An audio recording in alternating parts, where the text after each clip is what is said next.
We're going to go ahead and get started.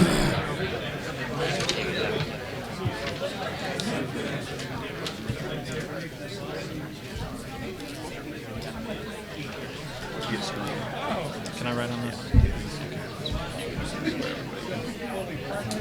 Which is that? That's the conditions.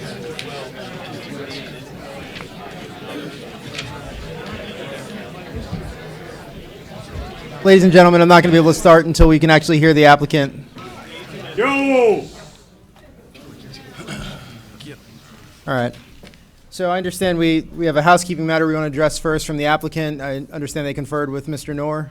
If you don't mind speaking into the mic on this. Yes, Mr. Chairman. In deference to the DOT's time limitations, we're going to slightly change the order of our presentation. We're going to start off with Bo McIntosh here, who represents the developer, who will do a short introduction. Then we're going to bring up Jeff Moore, who is our transportation and traffic engineer.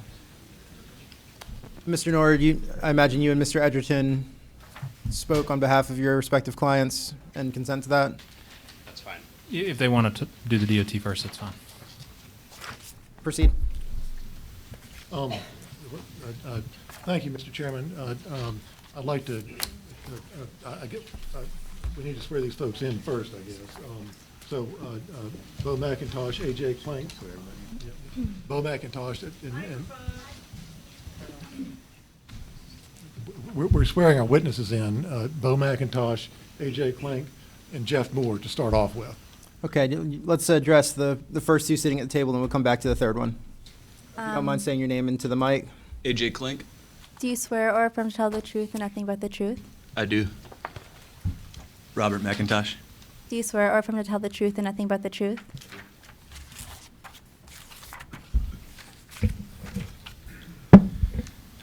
Good afternoon, everyone. Board members, Mr. Chair. Can everyone hear me okay? Yes, sir. Okay, wonderful. As Bob stated, I'm Bo McIntosh, along with my colleague AJ Clink, and we represent Callis Capital Partners. We also have with us Todd Jakovic with Stonehenge Real Estate Group, and together we're the co-developers for the Crossroads at West Asheville. We're here today to provide you with the details of our mixed-use development and seek site plan approval for this proposed project.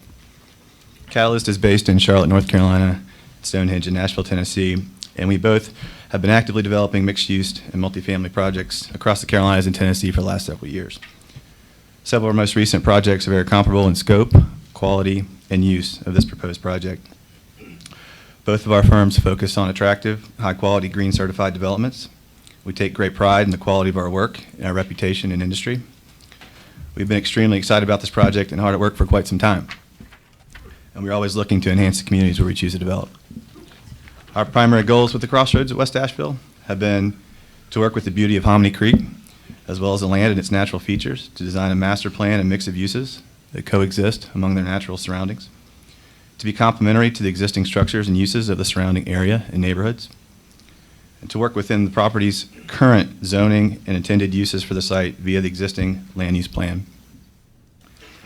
and also to meet the needs of the greater Asheville real estate market. And can we have our presentation up, please? When Josh gets back, I guess. So, okay.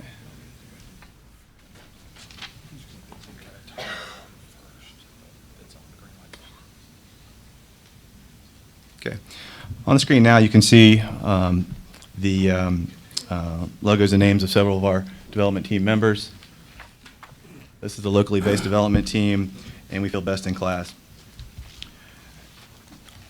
The next slide has some conceptual imagery that has guided our overall vision, design to date, and future plans for the property. As you can see, we've looked to complement the natural stature of the site and gone with the theme that we call Mountain Modern, and continuing to promote the development trends of the area and natural regions. We've also intended to make this development multi-generational, and at the end of the day, a neighborhood village. You will hear in our presentation today about all of the work our team has completed over the last several months. This includes working through dozens of usage mixes and site plan layouts to arrive at this very deliberate project design. We've been coordinating with various on-site and off-site improvements and concessions to date in the efforts to accommodate as many needs and preferences as possible. As I mentioned, we've assembled a local best-in-class team of designers, advisors, and consultants, and they have done a tremendous job on this project. Next, AJ Klink is going to touch on some of our work and efforts to date, and our team will follow with our full presentation. And as we mentioned, we'll start off with our traffic engineer to move those efforts forward.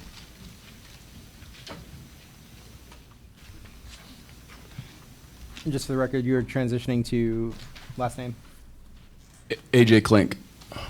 just for our Yes, sir. transcript here. Good afternoon, Mr. Chair and Board, and everybody else here today. Really appreciate your time.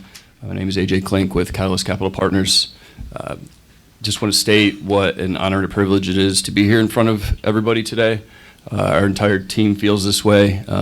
We don't take this opportunity to take care of, do our part to take care of this land and the community for granted. We don't take it lightly. Given the size of the property and the existing zoning, which suggests a higher density and a mix of uses, we knew it would attract a lot of interest from the onset. We're grateful for this interest. It's guided our plan and thinking every step of the way. I want to give a particular thanks to everyone who will be on the slides behind me in a second, in particular Buncombe County Planning staff, Josh Freeman, Nate Pennington, for their guidance on what the county sees as allowable in this situation. Community building is one of the most important goals of our company. The partners, Bo, myself, Todd, we have a lifelong track record and reputations of doing our best to always do the right thing. We're blessed to have great reputations in the communities in which we've worked and have heard many similar flattering comments from those who we have worked with in West Asheville over the past 12 months. We appreciate that and won't let you down. Thank you. The first time we set foot on this property was in early 2019. I think speechlessness was one of the first words that came to us. The property was so unique. It's beautiful. It feels like Asheville. The natural features, the majestic and timeless features, the open meadows, the mile of river frontage, a wide, undevelopable floodplain, a 70-year-old church and 1,000-member congregation embedded in the center of this property, the potential to add a greenway in West Asheville that could be a mile long, and a neighborhood in need of housing and community parks. We see this as a lifelong opportunity to make a positive impact on so many. We asked ourselves, how do we give back to the community with and through this great piece of property? Why we come to work every day is to add value, add to community, and to add forums for friends and families to enjoy one another's company. We feel like this is an opportunity to do our small part to make the world a better place. I took the lead on community outreach, community and community building. It's in my blood. I live in Charlotte in a neighborhood called the Noda Arts District. It's a very active, engaged community. We're in the process of renovating a 1900 mill home into a restaurant. If there were West Asheville and Charlotte, it would be Noda. And so I value exceptionally the community interest here, and with that we have worked as a team to be thoughtful and mindful to it from the start. Just a quick example on why community is so important. Just 2 days ago, we had quite a tragedy in Charlotte. There's a burger joint named Brooks Sandwich Shop. It's been in the community since 1970s. Father passed it down to the sons, and one of the owners was tragically shot and killed at 5 in the morning when opened his shot. We lost one of the good guys. He's blue collar, he's kind, he's noble, he's caring, he's a family man. He did things the right way. Cornerstone in that community in Noda. And I think this is relevant because it pulls at our heartstrings. It's important to us. Community is important to us, and that sets the framework for the entire presentation that we have here today and how this project's come together. Can I get the applicant to hold for 1 minute? I think it's been made clear to every member here that we expect there to be some respect and decorum. I think everyone on this board, everyone in the audience, both the applicant and the other petitioners, understand that there are going to be a lot of passions on this. But it is not appropriate for people to boo, to hiss, to make comments, and to make noises. That is disrespectful to the board, it is disrespectful to the applicants, and is disrespectful to everyone else here. So if you cannot refrain from that, then please leave. We understand that you disagree with it, that they may disagree with things that you will say. And I will say the same thing to them if they do that. But please do not interrupt that way. Thank you. Thank you, sir. Let's continue. The reason I bring up the story is it gives us time to reflect, right? It reaffirms to me and to us that life is so much bigger than us here today in a development or project or any job or any of this. You know, friends, family, community. That's what's important. We're here to hopefully make a positive difference, and that's what we set out to do. You know, we came to this project, we listened first, we believe in win-wins, and set out to reach that from day one. We put together a massive team of local professionals embedded in the community for decades. And we reached out to them for guidance and how to get connected to the community for input.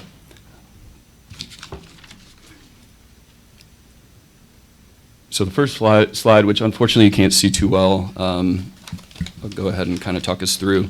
You know, we felt from the onset that it would be valuable to get as much community input as we could, even given the existing zoning of the property. You know, the Crossroads Church, I'm sure everybody here is familiar with, probably much before this development proposal. It was established in 1956. It's been located on Haywood Road from the 1950s to 1990. Relocated in 1991 to South Bear Creek Road. It's got a congregation of plus or minus 1,000 with hundreds who live and work in West Asheville. This is confirmed by Pastor earlier today in looking through the 28806 address records of their congregation. Pastor Mike Brown, in addition to being, from what everybody on our team can tell, you know, a phenomenal human being, is the longest tenured pastor in Asheville. They purchased the land from Melvin Graham Sr., Billy Graham's younger brother, in 1991. And the Crossroads Church has always publicly expressed their need to sell a portion of the site. Pastor Brown actually showed me an article from 1991 where he was quoted saying that exact thing in the Citizen Times. So thank you to the pastor, your leadership team. We saw the church as a great source of community input. Since 1991, the Crossroads Church has prayed for and publicly stated their desire to see a multi-generational, diverse, inclusive, mixed-use community with an abundance of community involvement and amenities built around the church. Crossroads Church has screened and audited development proposals for years, decades, to be honest, turning most away before they even met the public eye. We think it's helpful to share this background with the board and the community here today.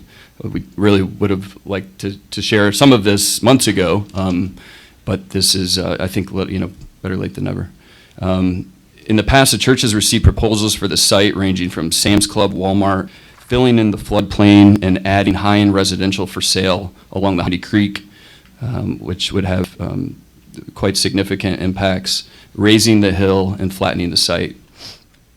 We were screened, both from a professional standpoint and personally, and directed as to what features were important to the community for 2 months prior to even putting a pencil to paper with our team to discuss any design site plan concepts. It was important for us to listen first, react second. I think it's worth noting that the Crossroads Church Board has voted in approval and support of our project after many changes to our site plan with their input.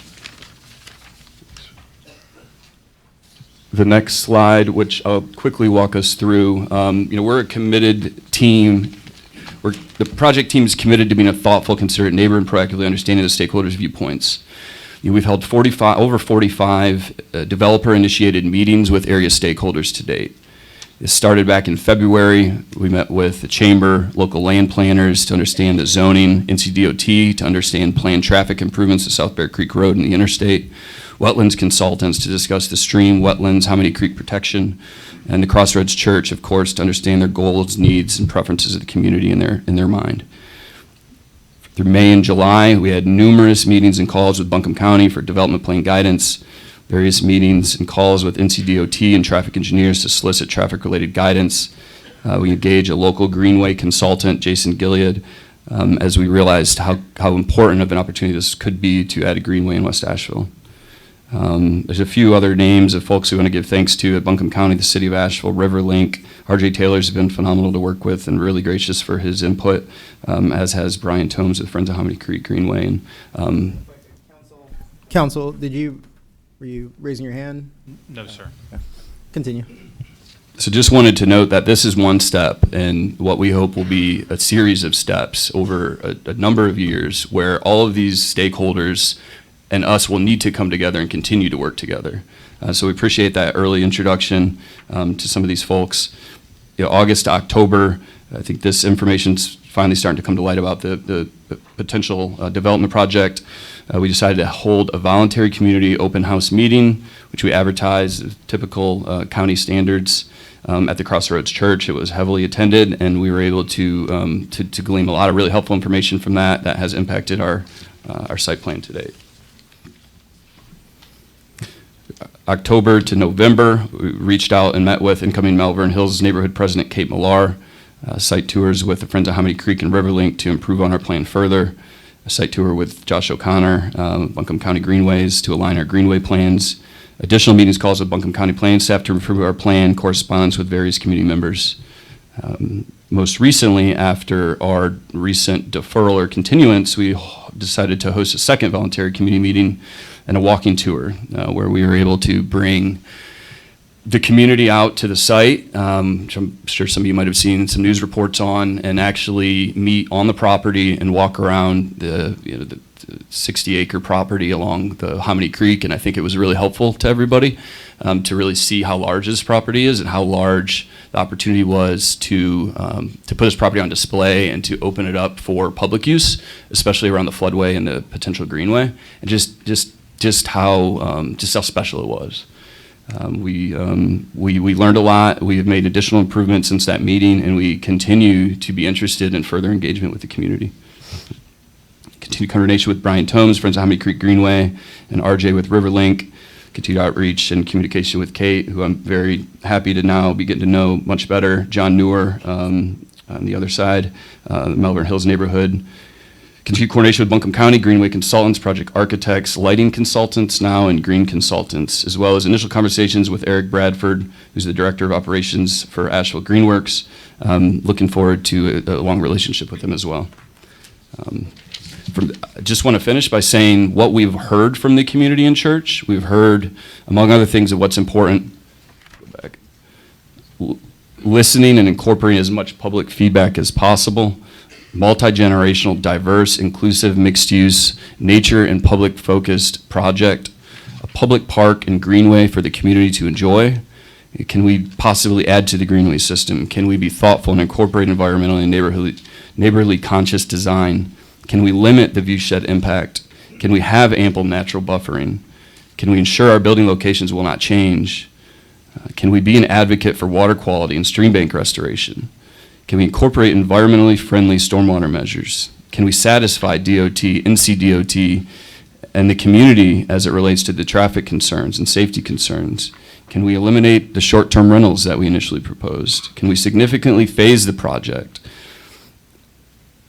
We feel that we affirmatively can say yes to all of those questions, and as you'll see in our presentation, we've incorporated all of these goals as our presentation will show.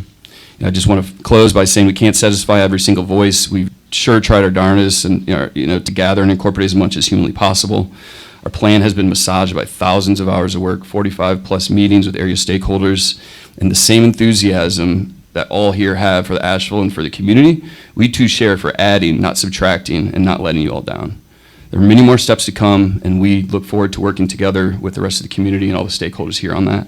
Thank you for your time. We're excited to share our plans in full with you and look forward to becoming friends and neighbors in the years to come. With that, we defer the mic to Jeff Moore, Mattern and Craig. I'd like to call Jeff Moore.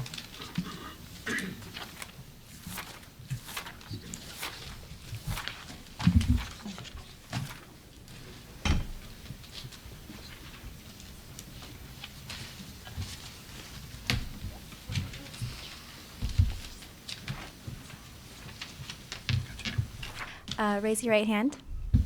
State your name. Jeffrey Moore. Do you swear or affirm to tell the truth and nothing but the truth? Do we need to get a particular slide queued up? The traffic state, looks like we're good to go. All right. Would you state your name, please? Jeffrey Moore. Okay. And how are you employed? I'm employed as a traffic engineer for Mattern and Craig Engineering. And Mattern and Craig Engineering? Yes, sir. Mattern and Craig, engineers, surveyors. And how long have you had that position? About 2 years now. And what position did you have before that? I was the city traffic engineer for the city of Asheville, Okay, and how long did you have that job? 6.5 years. And before that?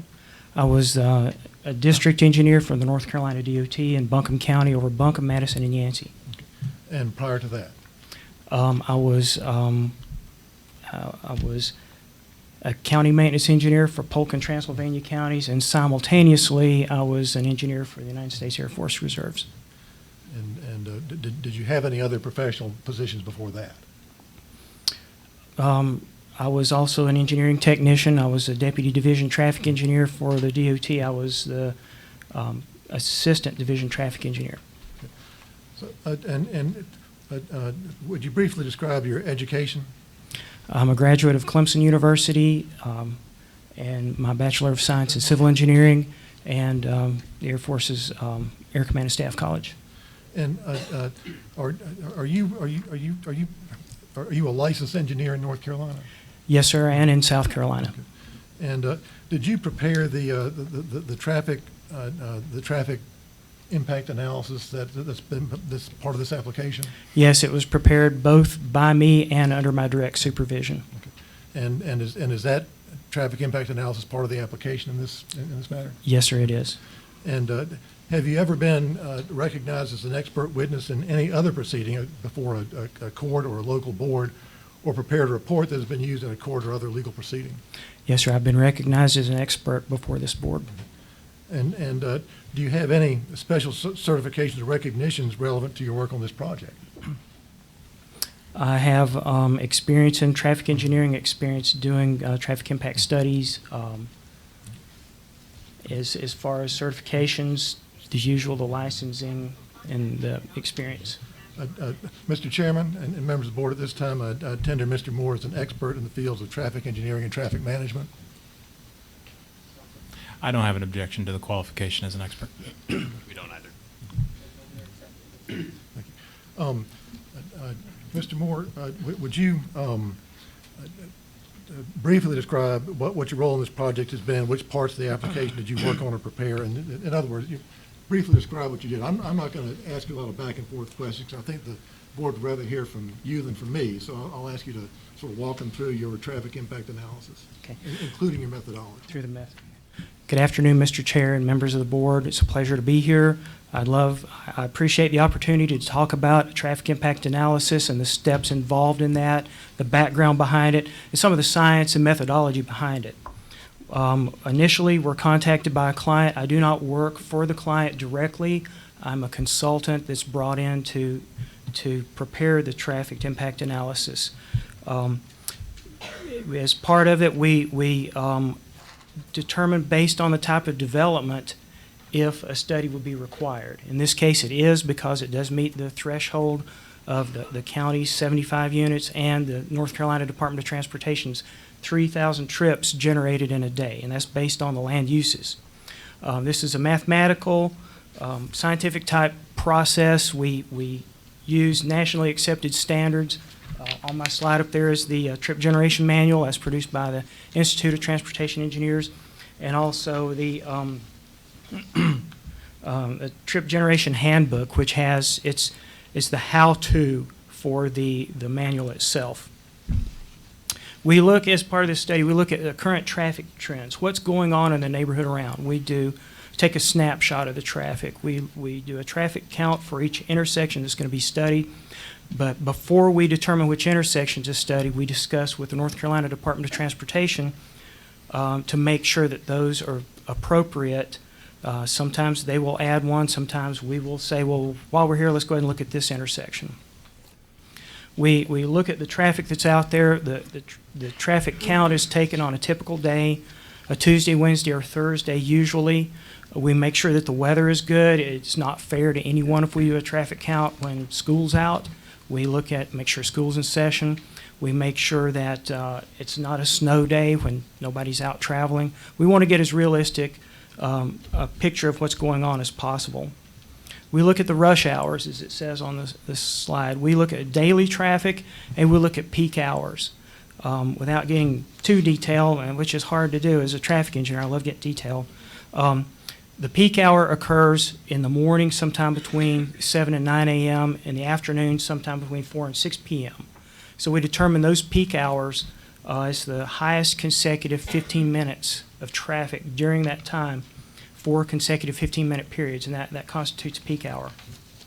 We also look at a peak hour factor, which is included in our analysis, and that's based on DOT guidelines. We use 0.9, and I could discuss that, but I want to keep everyone awake as much as possible for this.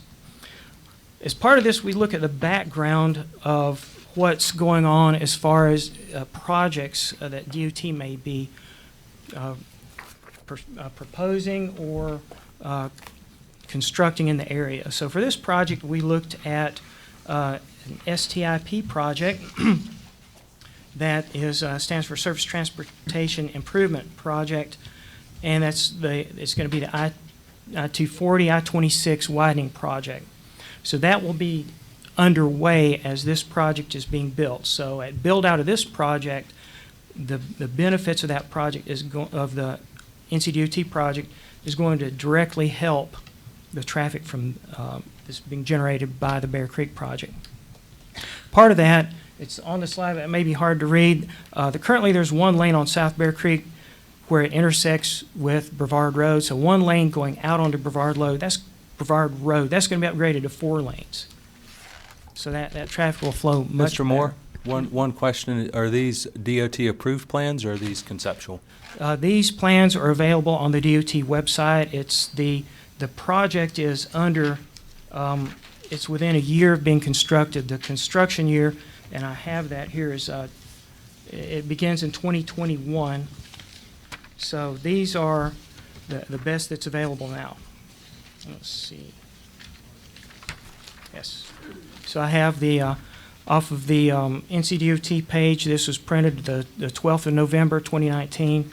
It's the Asheville I-26 connector, and it shows the start date is 2021. STIP number I-2513. So these improvements planned by the STIP project to continue at Brevard Road. We have 4 lanes on Brevard Road, be upgraded to 5 lanes. 1 lane on Brevard Road from I-240 East, that's the exit. That's upgraded to 3 lanes. 1 lane on 240 East upgraded to 2. The bridge currently has 2 lanes. That's going to be upgraded to 6 lanes. The north side of I-240, we have 2 lanes onto Brevard Road from I-240 West, upgraded to 4.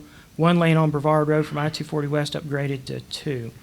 Our study included that the intersection of the ramps and where Bear Creek comes into Brevard Road. As part of this project, we've recommended the following improvements. For the main entrance, there's 1 lane on South Bear Creek. Currently, that will be upgraded to 3 lanes in this area. We'll have 1 right turn lane into the project, 1 left turn lane into the project. That's the main entrance. And that'll be according to DOT standards. The secondary entrance will have a right turn lane into the property. There will be no left turns into the secondary access. We wanted to avoid any queuing back across the bridge. So if you're turning left, you go to the main entrance and turn left. However, you do have full access out of the project. You can turn right or left. As also, we're proposing to signalize, we did conduct a signal warrant analysis. The intersection of Sand Hill Road, Wendover Road, and Bear Creek Road, and South Bear Creek and Sand Hill Road, both of those intersections meet signal warrants currently. So as part of the project, the signals are going to will be installed very early on. So they'll be out there. We also have proposed a crosswalk to connect existing sidewalks on Sand Hill and Bear Creek Road. That'll be a signalized crosswalk. It'll be accessible and pedestrian activated. As part of the, and I meant to say this as part of my DOT traffic improvements, as we're scoping this study before we're doing it as we're doing it, we look to see if the NCDOT project considered the land uses around. Whenever the NCDOT does a project, when they plan something, they look at the zoning of the property surrounding that project. And they plan that for some period in the future. Usually it's about 25 years in the future. They say, okay, what is the maximum density allowable for the land as it is zoned? With this being not being a zoning request, it's not a rezoning, then the maximum density for this property was figured into the planning for the NCDOT project. So that was addressed in the planning for this STIP project. That pretty much concludes what I have to say about the study. The study is currently under review by the North Carolina Department of Transportation. It was updated after the last time we met to show the actual land uses, and it was actually a decrease in the level of intensity. Did you follow the practices and procedures and use publications and information that are standard for your profession in preparing the report? Yes, sir, that's correct. We use the nationally accepted methods and guidelines. We use trip generation manual, trip generation handbook. We use modeling software, which is accepted across the industry. We also use the North Carolina Department of Transportation congestion management capacity analysis guidelines. That's definitely part of that, and that is also what is being reviewed by the North Carolina DOT as our traffic studies under review by them. You've mentioned the North Carolina Department of Transportation several times. Was the scope of this study approved by the DOT? Yes, sir, that is correct. The intersection we studied, the peak hours, the methods of collecting the data, and the trip distribution. As we determine the number and the amount of trips on a daily basis and a peak hour basis, and we distribute that throughout the neighborhood. In your experience and based on your training, are traffic studies such as the one you've performed reliable indicators of traffic that will result from a particular land use or development? In my experience, yes. I was, as a city traffic engineer and as the district engineer, I reviewed many traffic studies, and almost everything that I reviewed has been constructed that was going to be constructed. And I have seen, I work right across from one that I reviewed, so. Have you had any discussions with officials at the DOT regarding improvements or measures that might be taken to mitigate the impact of the traffic expected to be generated by this project? Yes, sir, that's correct. We discussed the signalization. NCDOT is reviewing that as one of our recommendations. One of the recommendations that DOT said is if a... I would object to the hearsay evidence as to what DOT said or didn't say, and DOT's here. I think they could say that. I will say that as I prepared my study and made my recommendations, we recommend that the two traffic signals operate off of separate controllers that are coordinated together. Just so you have a ruling on your objection, does that alleviate your concern there based on? He as I understand it, he didn't communicate what DOT said, so my objection was to not communicate.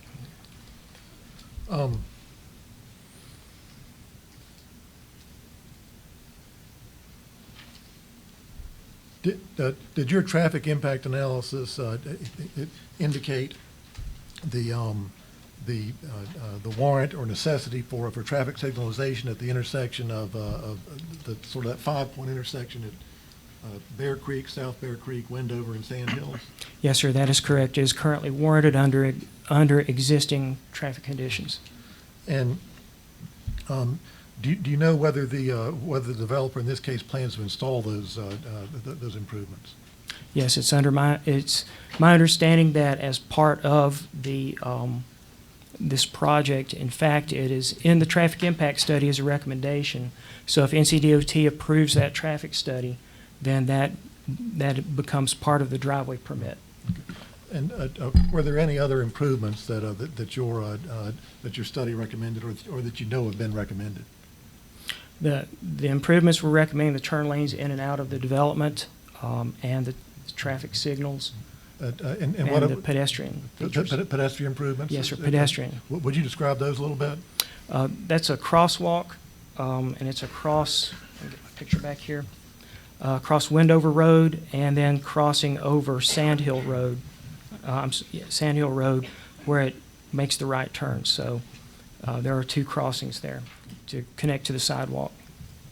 And the actual numbers from your trip counts and your traffic counts and your trip generations, those are contained in your study, is that correct? Yes, sir, that's correct, as is the analysis from the modeling software. Based on the information and assumptions contained in your study and including the improvements to be installed as you just described, and with particular attention to automotive and pedestrian safety and convenience, traffic flow and control, do you have an opinion as to whether satisfactory ingress and egress has been provided for the property and proposed structures in the Crossroads project? Yes, in my opinion, the addition of the traffic signals and the signalized pedestrian crossing increases the safety and the accessibility for pedestrians. It will decrease the amount of delay that the traffic accessing using those intersections will see. By positively assigning the right-of-way, it will improve the functioning of those intersections. And the level of service of the intersection, the delay of those intersections as a whole is reduced below the background level. And I should have made that clear. We look at existing and then background at the build-out date of the project. We look at that and see, well, what would happen if this project was not built? And it's the goal, the responsibility to mitigate it to the background levels or below. And in this case, the installation of those signals and coordination will bring the delay down below, the overall intersection delay down below the background. Mr. Chairman, that's all I have of Mr. Moore at this time. Thank you. Mr. Norm, my understanding is I am happy to wait to cross so that DOT can speak, because I know that they need to go, but I would like to come back and cross-examine Mr. Moore. absolutely will allow you to reserve that right. Is that the next logical stage in your presentation?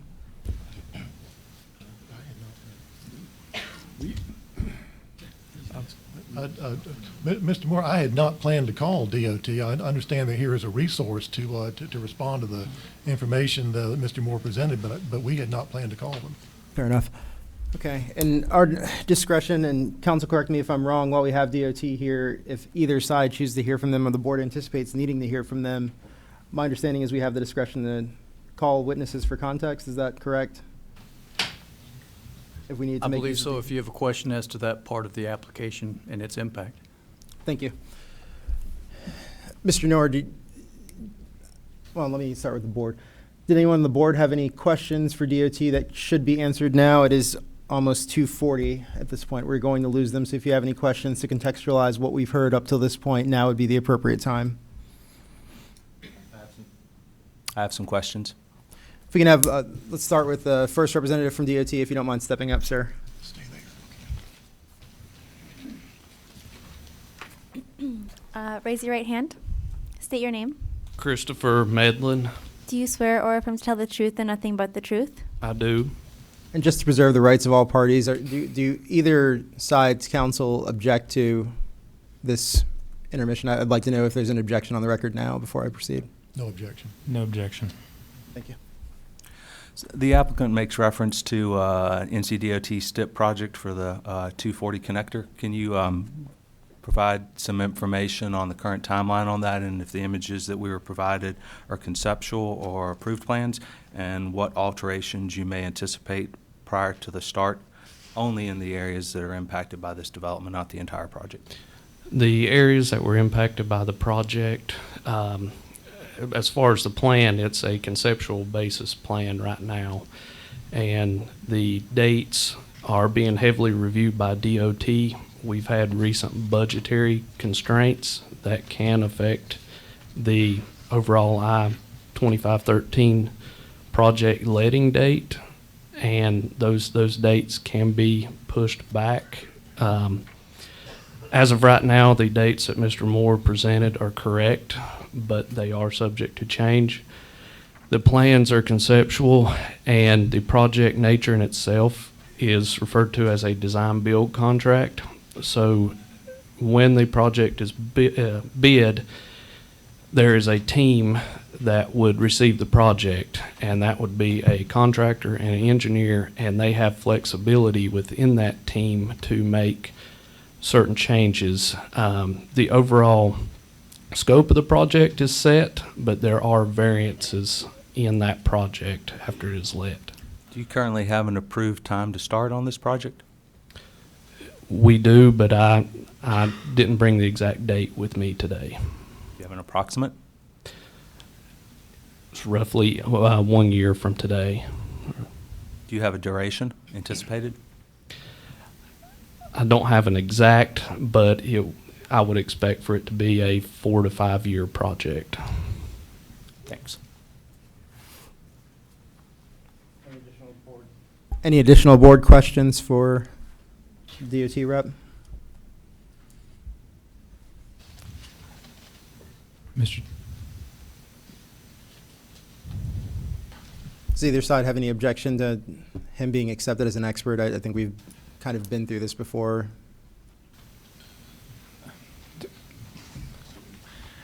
There really wasn't a foundation laid to establish that, but We don't need one if you stipulate to it, but if Yeah, you're not I'm- willing to do that, then Mr. Moore, I don't know that there was actually any opinion offered there. I think he provided factual background regarding the timing of projects, and I don't know that he would need to be qualified an expert on that. I anticipate he's going to be asked another question at some point very shortly, so to get that out of the way.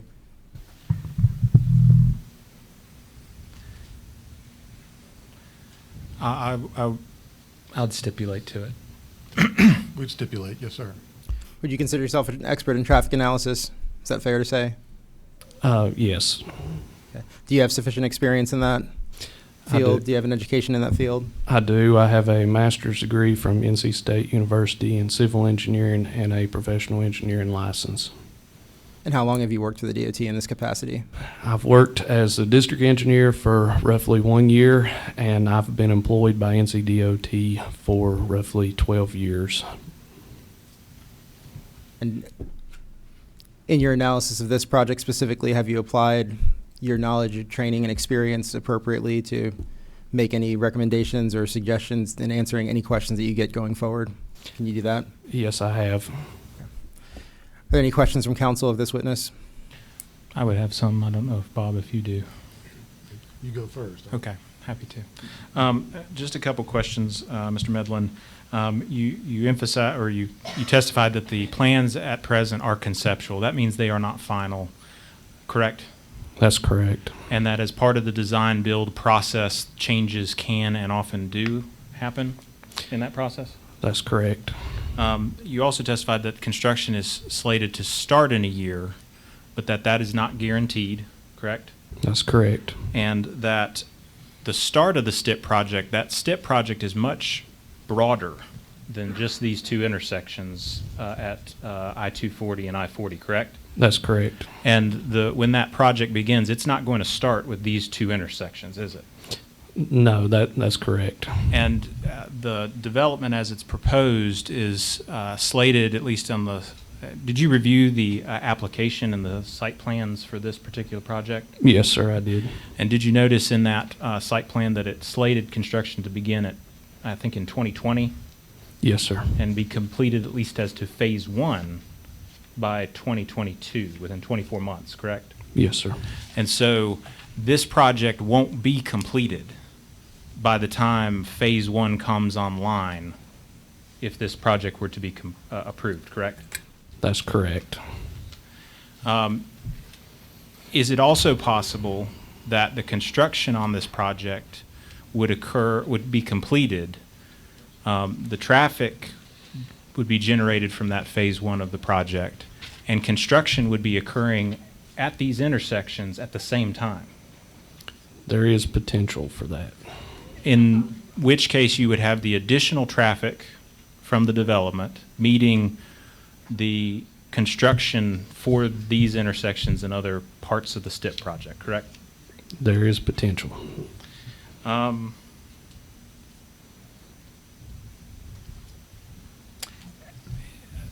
many decades has this particular project been under consideration by DOT? I would say it's been studied for roughly 20 years. And it still hasn't reached final approval? Correct. And you indicated that DOT has had budgetary issues recently, correct? That's correct. And would those issues impact or potentially impact the ability to start or complete this project? They could potentially impact. So this project could be delayed for years, potentially. It would be evaluated in the STIP process. Any delay, it would be evaluated with projects across the state, and where it would fall among those would just be part of the process. So it's unclear whether it'd be delayed, but it's possible. It's possible. If I could have just a second, Mr. Chair.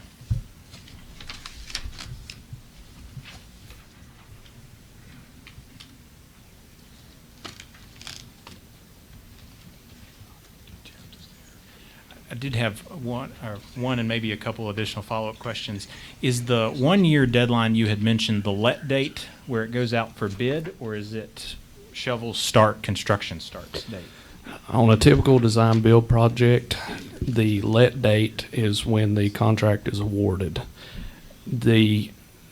Typically on a design build, there is a time beyond the let date for design work to take place and construction to start subsequently after the design.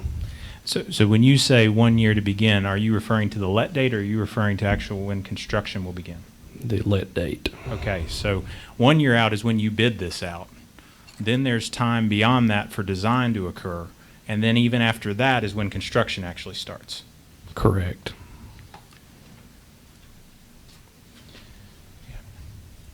I don't have any further questions. Thank you. Mr. Ost? Just a couple. Mr. Medlin, did the DOT analysis in connection with this project make assumptions about the use of this particular property?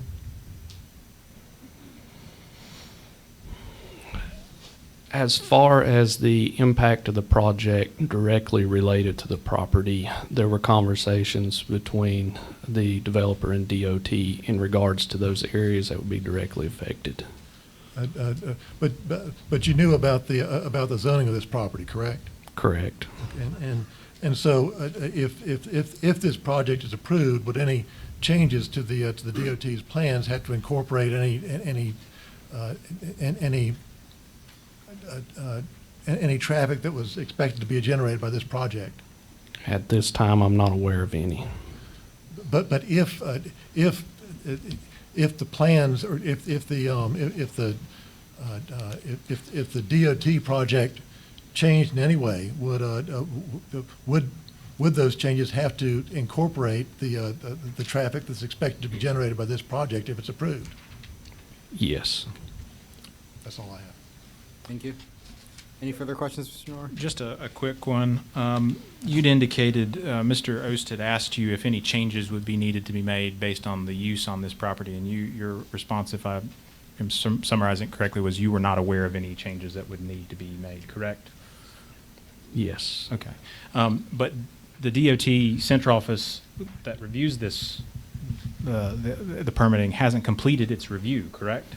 That's correct. So they could, as part of that review process, require changes. That's correct. And so until that review is complete, we don't know one way or the other whether changes will be needed. That's correct to the current development. Yep. Mr. Ost, any further questions? Just one question. Mr. Medlin,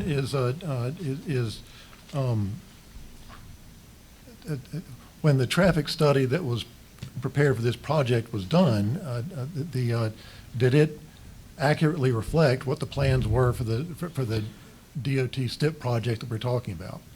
Yes. And Go ahead. You can finish your answer. basically, there is a projected road that goes through the development property, but it is near the end of the development phasing, and that road conceptually is shown and accounted for. Any additional questions from either side? I don't have any additional questions. Thank you. I understand there's one other representative here who we might lose at 3 o'clock. Does anybody else want to hear from him, or are we? All right. Does council wish to call either one of these gentlemen? Otherwise, I'll excuse them so they can try to beat traffic, whatever that's worth. Ouch. All right. No questions, Your Honor, Mr. Chair. No questions from our side. Thank you. Based on what we've heard from DOT, I'd like to ask Mr. Moore one more question, if that's okay. I'll give you ample opportunity to do that. Gentlemen, you are excused. Thank you for being here.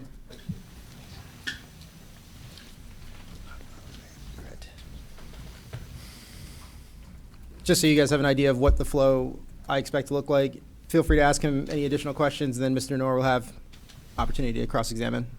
Does that seem consistent with what we're doing? Yes. Okay. Please. Mr. Moore, what permits, if any, does the Department of Transportation have to issue with respect to this project? The North Carolina Department of Transportation would issue a driveway permit for the project, which would allow the project, the Crossroads of West Asheville, to connect to the North Carolina DOT facility, which in this case is South Bear Creek Road. And that permit would stipulate any improvements that have to be made in order for that permit to be granted. And in its consideration of the issuance of that permit, that is one of the reasons for which you prepared the traffic impact analysis. Is that correct? Yes, sir, that's correct. That becomes part of the issuance of the driveway permit, an approved traffic impact study. That's all I have for now. Thank you. Mr. Noor, now would be the appropriate time for yourself and Mr. Edgerton, if you have any questions, to coordinate cross-examination. Or if you wanted to wait until our presentation was complete, that's, the board may want to hear from him now.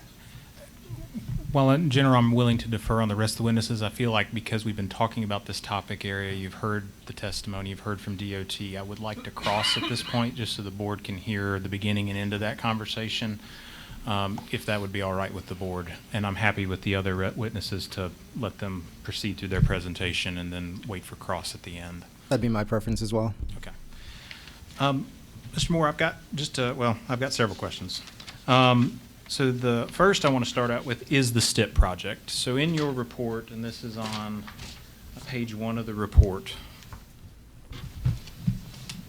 and correct me if I read this wrong, but it's in an italicized note, and I think that this has been confirmed by the DOT representative that just spoke with us, but that an NCDOT STIP project, I-2513, is planned in this area for the project. It will affect the intersections of NC 191 and I-40 and NC 191 and I-240.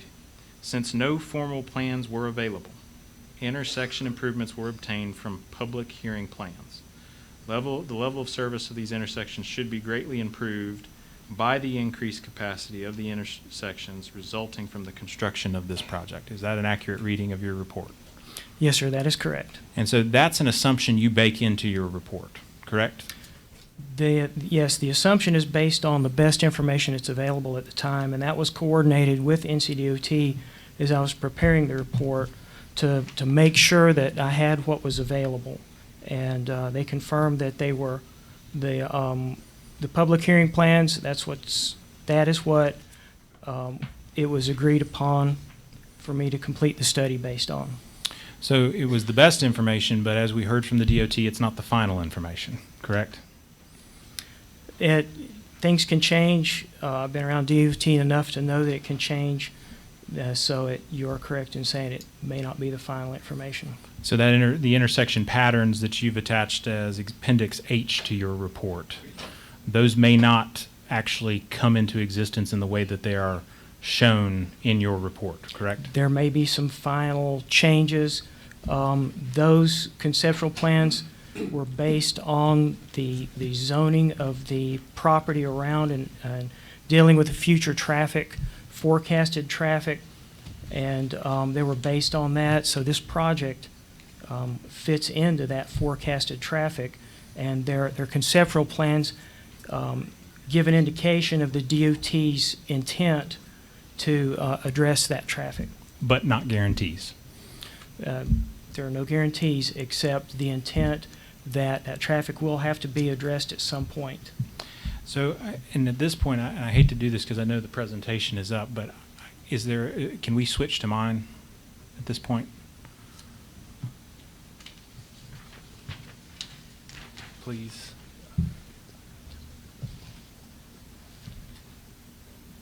And this is going to be slide 4, lower left-hand corner.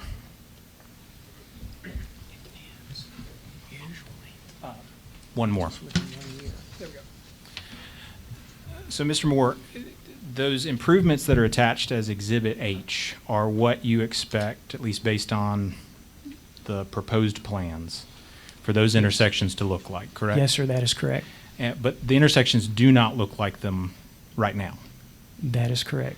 And is this a fair representation of what South Bear Creek at Brevard Road looks like right now? This would be, I think, intersection, forgive me.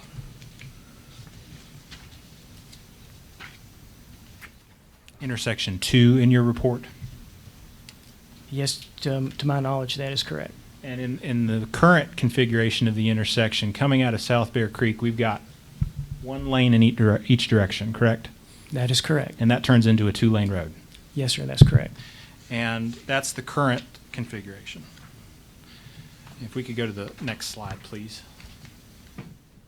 And is this configuration an accurate representation of what current conditions are for the intersection at I-240 and Brevard Road?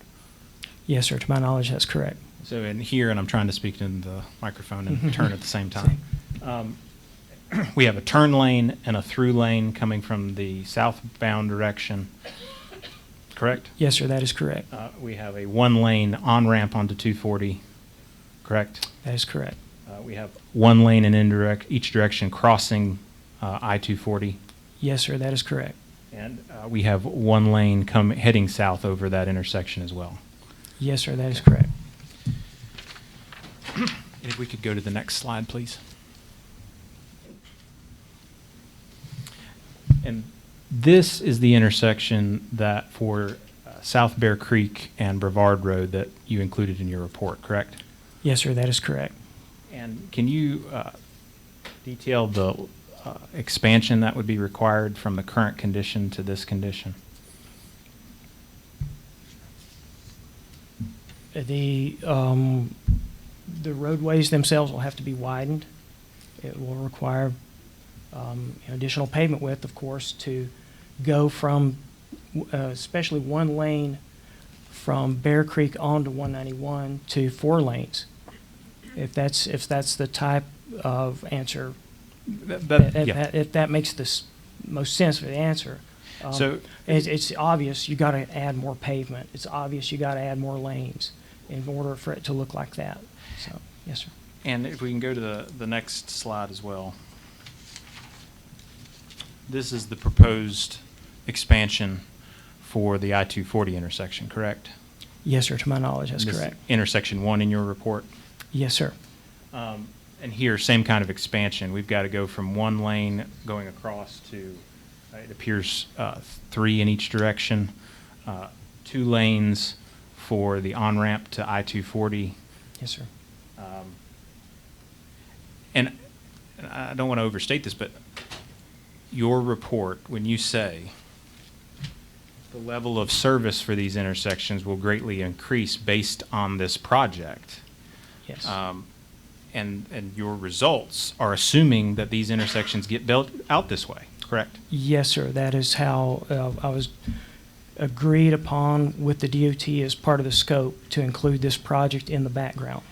So, as we heard from DOT, if this doesn't get built this way, which is a possibility, your assumptions don't hold, correct? My assumptions in the exact would not hold.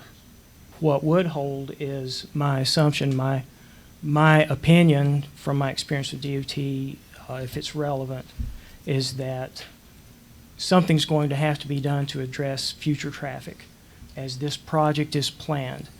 This, at least in the conceptual stage, is DOT's best guess as in how to address that traffic. I would expect, if I'm allowed to give my opinion on this, I would expect something substantially alike this, something like this to occur in order to address the levels of traffic projected in the year 2040 and beyond, including the zoning for the surrounding area. Something is going to have to be done. Looking at the existing bridge, in my opinion, I'm not a specialist in bridge maintenance. However, that bridge is inadequate, in my opinion, to carry today's traffic. Anyone who goes through there, again, that's my opinion, that anyone would agree who has to use that on a daily basis is that bridge is not adequate. A project like this, in my experience, is the time to address those things. So I would expect to see a much wider, more modern bridge with pedestrian facilities, et cetera, to go in this location. So whether or not it's 6 lanes or 5 lanes or a diverging diamond or something along those lines is yet for DOT to determine. However, in my opinion, it has to be something that will address the levels of traffic to a satisfactory level of service, which since this project is in existing zoning and will be reviewed as part of the final plans, the traffic of this project will have to be addressed in that intersection as part of what DOT, their normal, the way that they operate, the way that these projects are completed. It's the background traffic, which we fit inside the background because of we're in the existing zoning. And I want to make this clear because I think it's important for the board to hear it, because I asked it before. But if this doesn't get built out this way, the assumptions and conclusions in your report for these intersections don't hold, correct? That is correct if the project is not completed. And as part of that, I looked at the start date, which is given on the page, which I downloaded like on the 12th of November. And since that start date is in year 2021, that's within a year, fiscally, because DOT's, their year runs from July to July. So that further in support of my assumption to use this, not only did DOT direct me to use it, but that it's within a year of being started, according to this page. Well, let's talk about that start date, because I think that's important too. We heard from the DOT representative that start date was actually not the beginning of construction. It was when the bid would go out to identify the contractor to do the construction. So it's not as though the construction will begin a year from now, correct? That is correct, but in my experience and looking at how NCDOT STIP projects are done, my understanding of how those are done, once they're within a year window, they're on the final STIP, and they are, the project is going to happen according to that methodology. It may change a little bit during the design, it may be delayed a little bit, but the projects are, I know of no instance where they're canceled recently once they're within that year window. Well, and I don't want to interrupt you because I don't like to be disrespectful that way, but I'm going to try and ask some questions that are very targeted. Absolutely. And so that we can move along for the board's convenience. With that start date, though, we also heard from the DOT representative that you mentioned that it's in the budget, but we just heard from the DOT representative that DOT is experiencing budgetary problems that are causing delays in projects, correct? Yes, and we've also heard that the DOT has unfrozen some of the projects that And were. this is, frozen. I am trying to just move forward Sure. with my questions and for the board's benefit. And we also heard that it is possible that this project gets pushed out. Yes, sir, that's always a possibility. And- It's rare when it's within a year of a start date. Within, we also heard with the start date, again, that bid goes out, development or design of the project occurs, and then construction begins. That's correct. This project is slated to start in 2020, and the first phase of it be completed within 24 months, which includes, and I think this would be slide, Okay. this is our slide 1.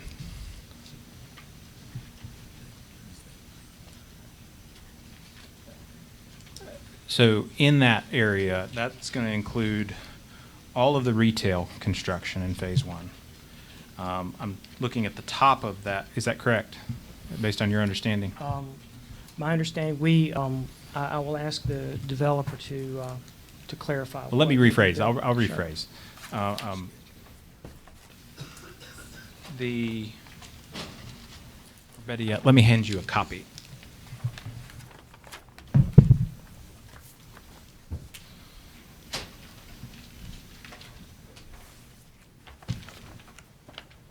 For the record, this is page 1 of our presentation. I'm looking down here at that, and I'm seeing the indication here of phase 1. You see where I'm pointing to on this map? Yes, sir, I do. And this is the site plan submitted in support of the application, correct? This, yes, I'm sorry, could you ask that again? Yes, in our presentation. This is the site plan that was submitted by CDC in support of the application. Yes, it appears to be. And in phase 1 here, where I'm pointing, and I wish I could point up there for the benefit, but this would be, these buildings all across the northern portion of the development. And then the 2 larger buildings down here in the middle, these 2 at the bottom, and then this connected unit here. All of those buildings are within phase 1 of this development, correct? Mr. Chairman, I need to object to this because Mr. Moore is the traffic engineer. He doesn't have the kind of specific knowledge you need of the site plan to be able to respond to these questions. I can't see it anyway, so I'm not. I'll give you a little bit of leeway to ask. I am curious where we're going with this with respect to this witness.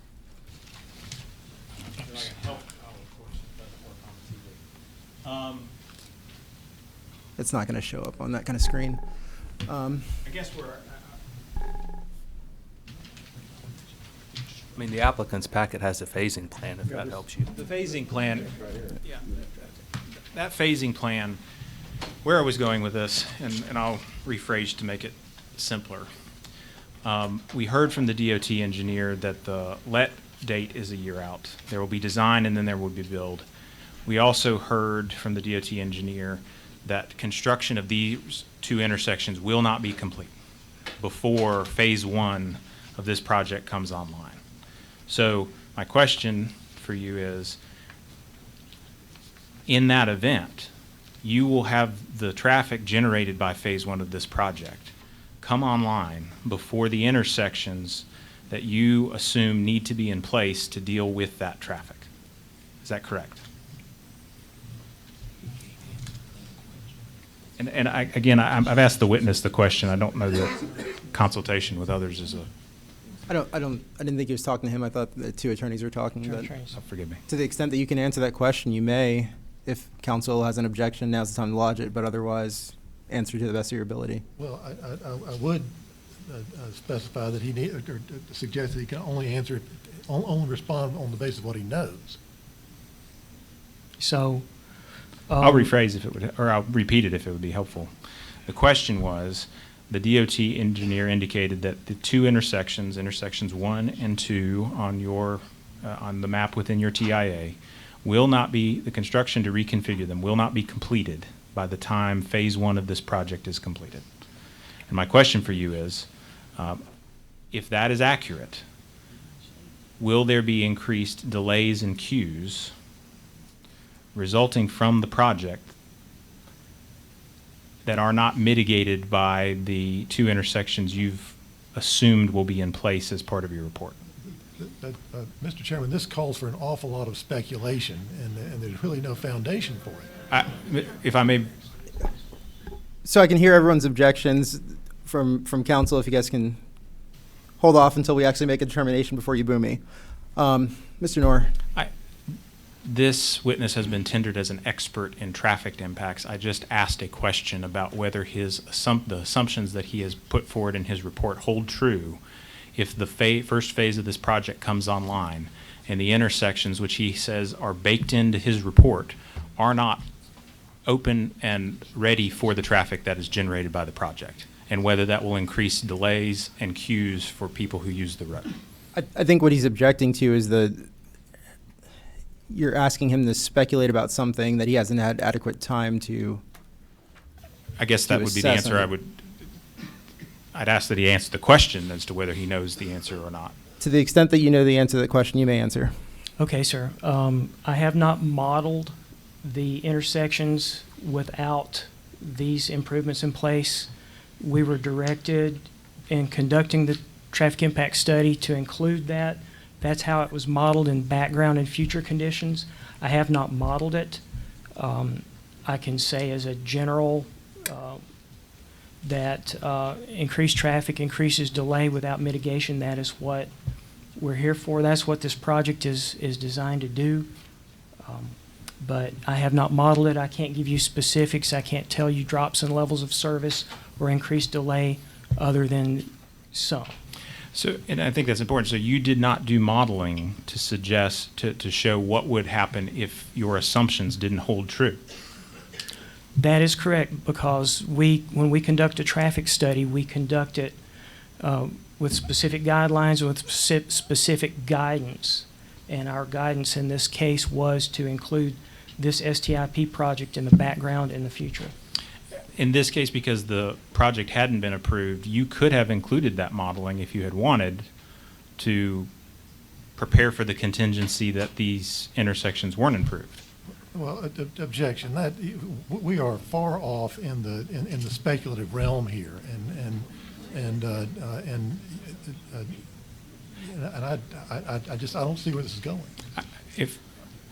So, as was pointed out to the board at the beginning of this hearing, the burden is on the applicant to prove that the conditions are met. And so in this situation, talking about what has been presented to the board or what has been provided is important in knowing whether you have the information, whether they've met their burden in proving that there will not be injury to public improvements and surrounding property. And so by asking if this work had been done, we're saying, did you present that or not? Could you have presented it?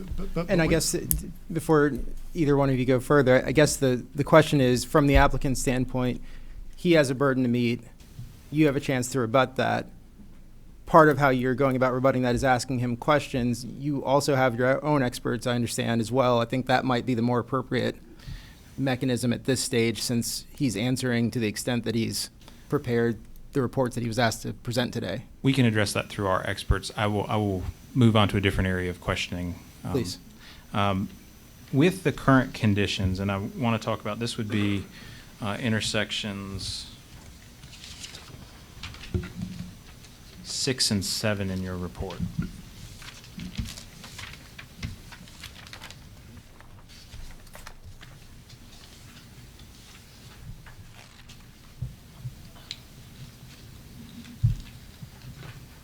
These are the two intersections you've recommended signalization for, correct?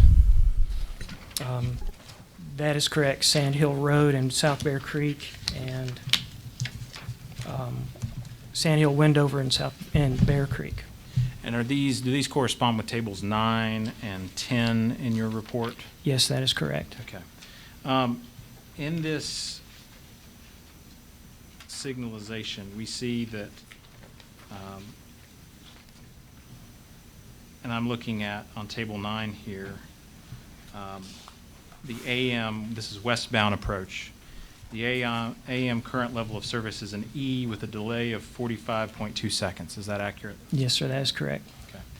And future condition, this is if the intersection stayed the same. No signal, just a stop sign, correct? Yes. That shows a delay, level service of F, and a delay of 440.2 seconds, correct? That is correct. And then you have the signaled approach, which is a level of service F, and a delay of 89 seconds. Yes, that is correct. So in this situation, even with the proposed mitigation that you've incorporated into your report, the solution in 2028, the future with the signalization, still results in roughly double the delay time. Well, sir, In the AM, if I can finish my Okay, sorry. question. For the AM westbound portion of this intersection. Now, isn't that correct? correct, compared to existing, yes. Existing. So compared to existing traffic that is in place, even your proposed mitigation, the solution to this problem, does not deal with the delay caused by the project. Sir, I would respectfully disagree with that because we look at the background conditions where the delay is 124.7.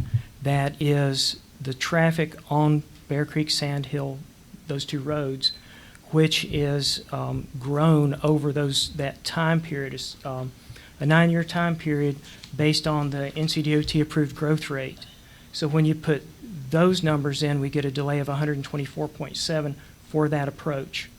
So by mitigating, by adding the signals, we reduce that delay on that approach at that time down to 89.0 seconds, which is lower than the background condition. So it's less than what you predict will be in the future, but it's worse than what is present. That is correct. Okay. It will be worse in the future than what is present with nothing. Let's look at Table 10. Same thing here, northbound approach. You've got current existing delays of level services B and C, delays of 14 seconds and 24 seconds respectively in the AM and PM hours. Your background goes to 18 seconds and 48 seconds.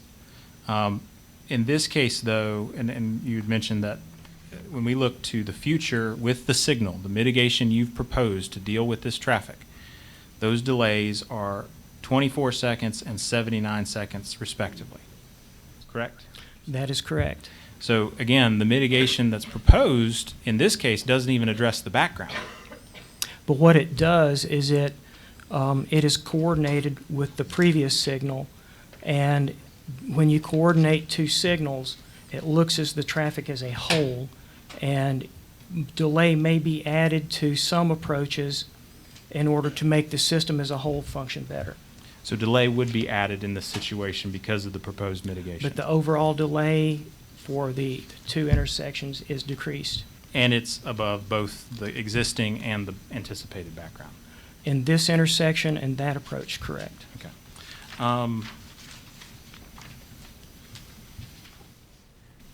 If I could have just one moment.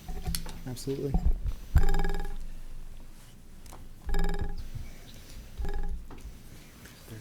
numbers aren't 100% accurate to what he's talking about that close.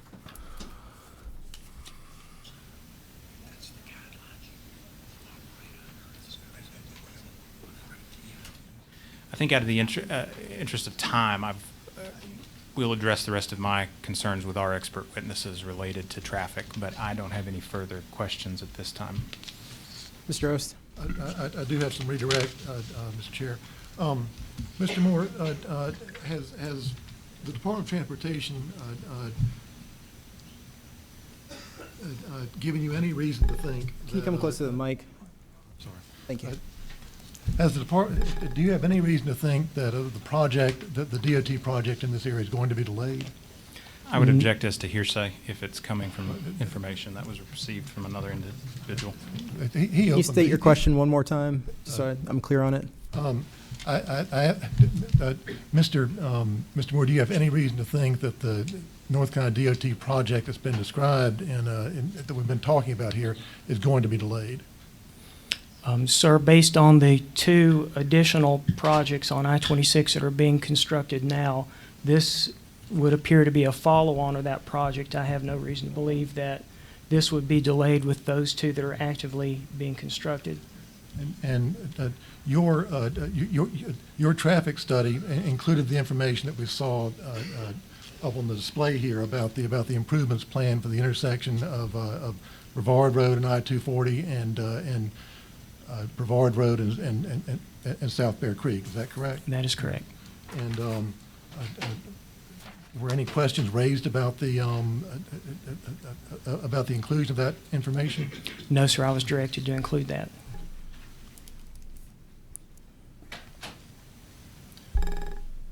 In your analysis, are you required to do modeling for every possible contingency? No, sir, that's agreed upon in the scope of the project, which DOT approves, and it's, in this case, it was included in that scope, the STIP project, which they approved. And if there were changes or delays that affected the performance of these intersections, what effect might that have on the issuance of a driveway permit? NCDOT has the final say as the driveway permit and possible mitigation. And assuming the project is built as proposed and the traffic improvements that you've described are installed at the intersection of South Bear Creek, Wendover, and Sand Hill, what's the effect on that intersection?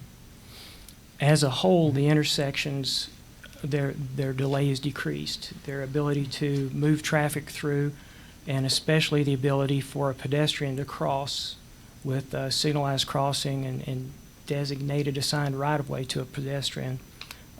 In my opinion, the overall safety for the pedestrians will improve, and the delay of the intersections as a whole will decrease.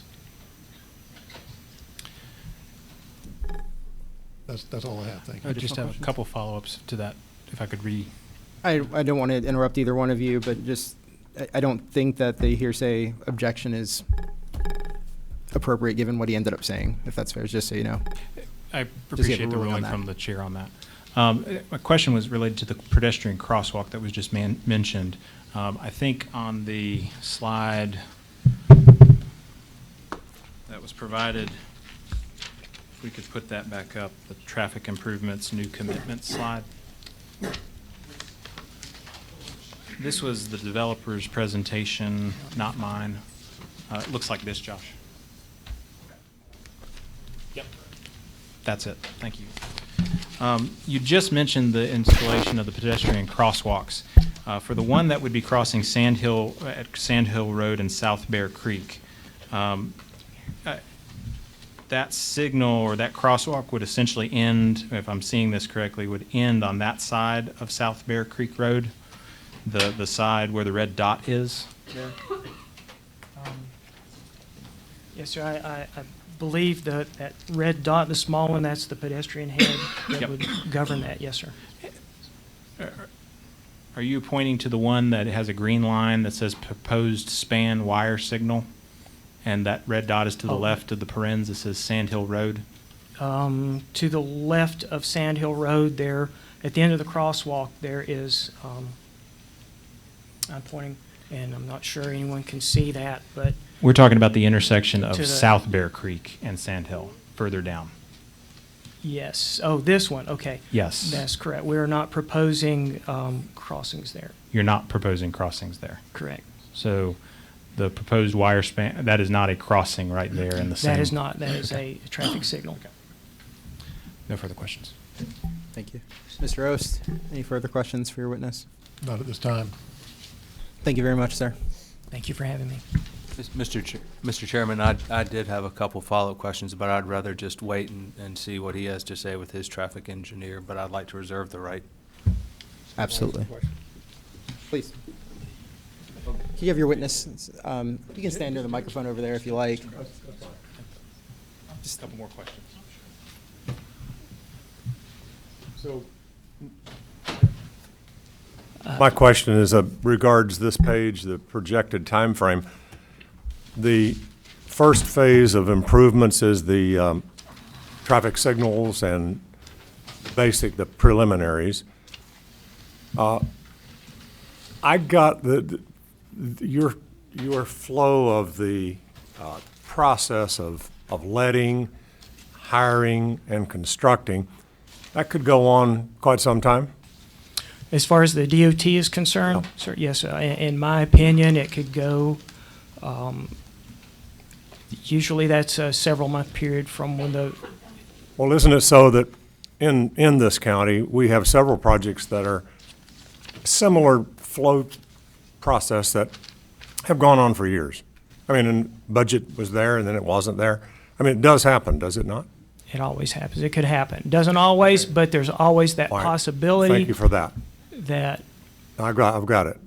I want to be brief. The question to the developer. Q1, which is, I guess, phase one, that will, if this project is approved, that goes on regardless of budgets and traffic signals and anything. And that's a little bit of development on the entire site. I mean, quite a bit. I can't know what percentage, but it's some portion of all of the retail, multifamily, and whatever it is starts. That's Q1. Is that right? I mean, it'd be quite a bit of construction. The initial development. Okay, then so that could be completely finished before even the most simple traffic signals improvement? the Is that so? signals that we're proposing on Bear Creek and South Bear Creek are going in up front. The intersections for the DOT projects are those improvements are being done under that project. So as the project addresses that, Well, I'm just reading off of Q1 here. Property site work dash, internal road, comma, off-site traffic improvements, comma, then greenway construction begins on, the greenway is not totally important to this, but it would have, from the frame that was laid out here, it could be that a number of phases could be built out before the improvements are complete. Is that possible? One of the conditions that we've submitted includes the installation of the stoplights and crosswalks along Bear Creek Road prior to any CO occurring on the site. Prior to anything? Prior to any certificate of occupancy, exactly. Well, Completion of wait a any minute, vertical development. Would there be road construction, interior site prep, and things like that?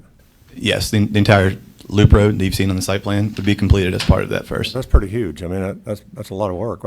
That's all I wanted to know. It would appear that there's no real anchor, and it's not your fault, but there is no anchor point of any of the roadwork improvements.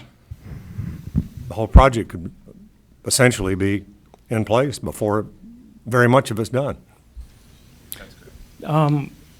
since the question was asked of my opinion, I work for the DOT. I travel the roads. I travel I-26. I see those projects being done. I see that while the projects are under construction, traffic is flowing.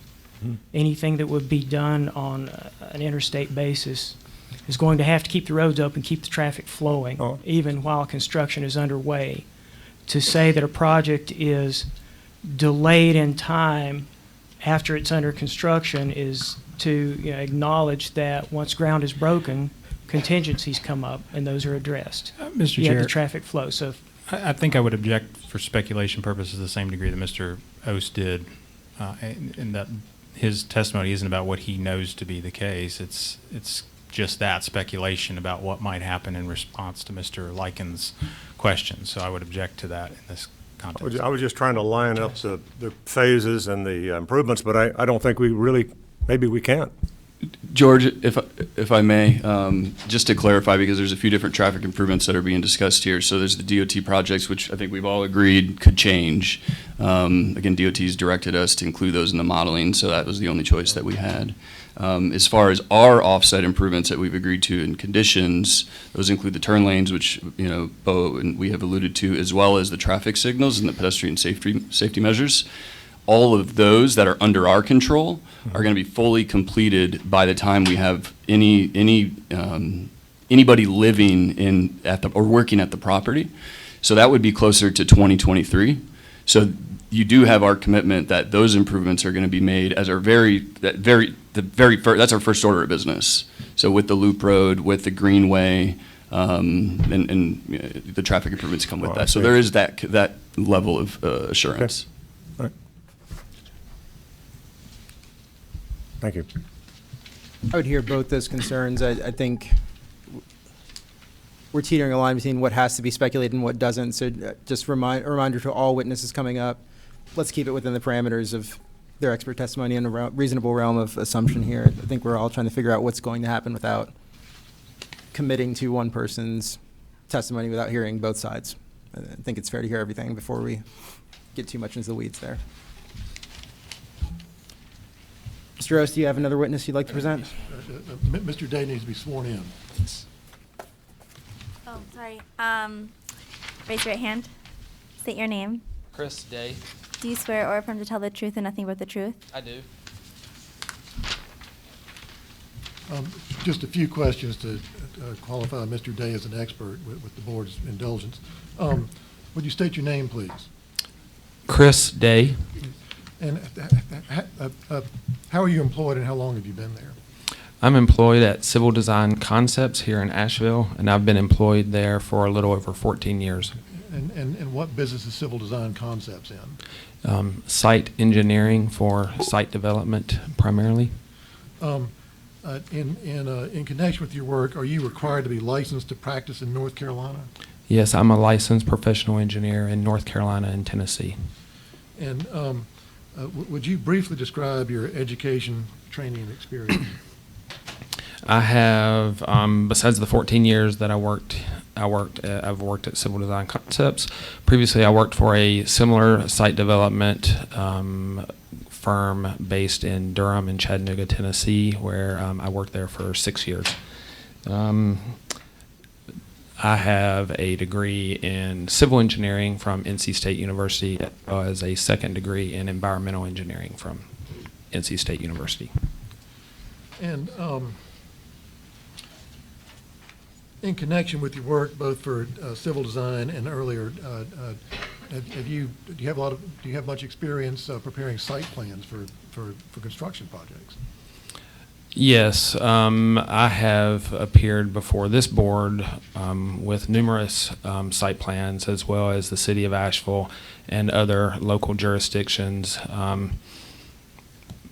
Numbers-wise, it'd be hard to speak to how many there are, but. And have you appeared before this board before?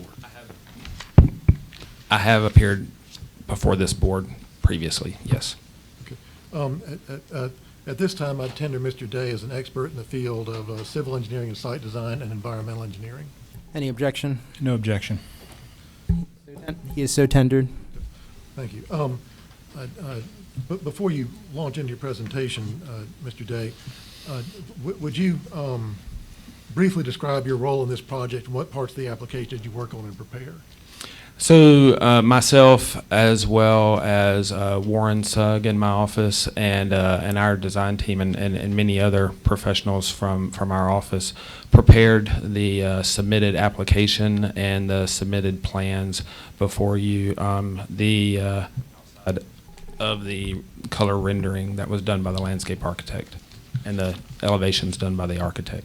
And so Mr. Sugg's name appears as the applicant on this application, but it was prepared under your supervision? It was. At our office, we kind of approach all projects too deep to try and facilitate them moving forward. So it was in collaboration and with my oversight, and Mr. Sugg is the one who formally made the application and put his name on there. Okay, and Mr. Sugg is here, right? Yes, Mr. Sugg is here for if so needed. So you played as much of a role in the preparation of this application as anybody in your office? Yes. Well, if with reference to the presentation that's been prepared by the applicant here, would you describe for the board what this project is about? Yes, would this be the appropriate time to just start with the slideshow? Yes. Yeah, absolutely. Josh, if you could bring that back up. Back towards we had skipped ahead to traffic, so there's one that shows a property location map, maybe about the third slide.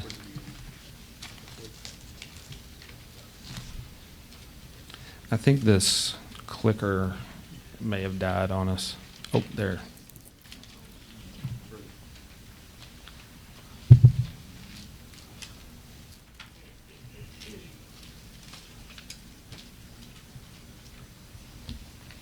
Okay, so I will start here. We kind of changed the order up a little bit, so I'll try not to be repetitive. I'm trying to keep myself brief, as I realize that the lion's share of my conversation is probably more in a question and answer type of setting. The property is located off of South Bear Creek, which we've discussed at length. It is a mile from our access point on South Bear Creek back to Brevard Road, which is the unique area where we've got a half-mile section of Brevard Road with access to both I-26, 240, and Interstate 40. This is a large piece of property. It's 68 acres in total. The site, as described, you can see here is outlined in red. It wraps around the Crossroads Church and is bordered to the south by I-26. As previously discussed, it is public service. Public services outlined for large governmental or campus settings. It has a host of, or really just a broad range of allowable uses. That includes residential density of 12 units an acre. Of those uses, as I think was mentioned previously, includes bars, nightclubs, hotels, sewer treatment plants. It also includes the items that we're proposing on the site, which are outlined in orange, being multifamily, recreation, and commercial. The property is unique in one sense in the fact that it's basically one of the edges of Buncombe County zoning. So as we we have I-26 behind us, but as we go across Hominy Creek and we go to the north, east, and west, we are surrounded by city property. You can see that a little bit closer here with the adjacent zonings. Our PS zoning at 12 units an acre, and we are surrounded on the three sides there with RM6 and RM8. Those areas are actually City of Asheville jurisdiction. And as we made reference to the allowable density on the project, it should be noted that the City of Asheville in the last couple of years has increased their residential density to encourage residential infill growth, and they allow up to 38 units an acre in the RM6 and up to 40 or 41 units an acre in the RM8.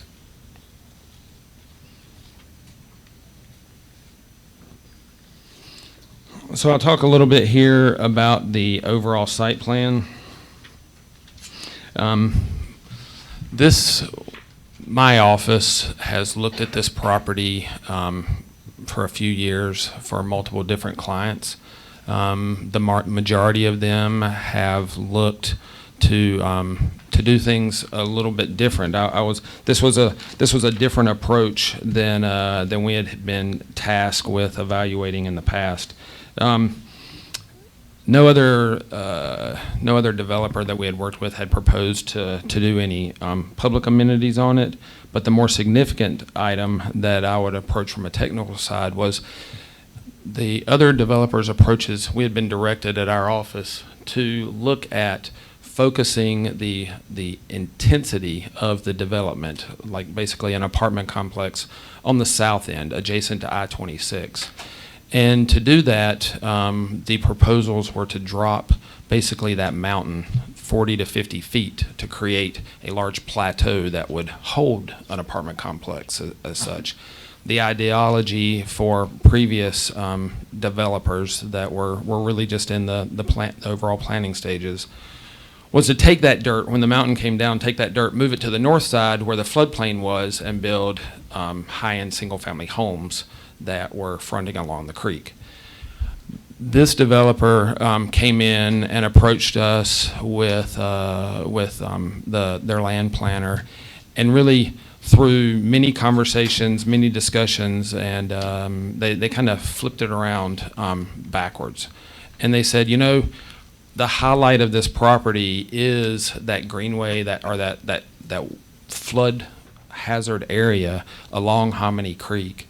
And we want to open that up to the public, and we want to promote that to be really our most public portion of the site. And so that's where, as you see the layout, the buildings in the upper, like the northeast corner, that's intended to be the mixed-use building where it provides neighborhood services, maybe it's a trailhead, some parking for public who don't live here to be able to access the proposed greenway. It also has an opportunity on the ground floor to create coffee shops, bike rental, just ancillary items that would benefit neighborhood services and the public functionality there. With that said, the multifamily apartment buildings were then focused at this north end because what it did was it took the most public area of the site and it created it as an area where there's kind of a lot of eyes on it. It kept it to where there was a safety to try and think about the safety of public individuals who would be down in the floodplain and greenway area, and put the development on that side so that there was more activity and more eyes on the area. While that being said, the topography of the site, the floodplain of the site, the primary buildings on this site, while as I made reference, this is a very big piece of property, I think that mixed-use building in the northeast corner is probably our closest project, our closest building to the property line, except for the very far east commercial building. But on that Hominy Creek side, this one is about 150 feet from the property line there. I think Mr. Bissett may have referenced a different number earlier, but I wanted to clarify that the closest building there was about 150 feet, and as we wrap around the site, it grows to about 250 or 300. The other things I wanted to point out about this layout was basically we've got parking areas and interconnected sidewalks. The loop road that got mentioned goes in the first phase to tie back out to Bear Creek Road. This plan, as part of our process and application, has been reviewed by the fire marshal for emergency vehicle access and has been approved for us to come before you. Similarly, it has been looked at for conceptually for stormwater and grading and erosion control. Plans that are submitted at this stage in the game are very high level. They are not detailed out. They provide concepts based upon my experience and my team's experience and the knowledge of the detailed permitting that these plans will have to go through in the future. With that being said, some of that includes reserving areas for stormwater control measures. We've got some slides, I think, in the future that show and point out some of those. But basically, we have to make sure that we can meet Buncombe County rules for all built-upon surfaces that are proposed here, whether they be rooftops, parking areas. Those areas have to be captured and treated, managed. They have to be treated for both quantity as well as water quality before we can discharge back to their existing drainage patterns at Hominy Creek, most of them to Hominy Creek.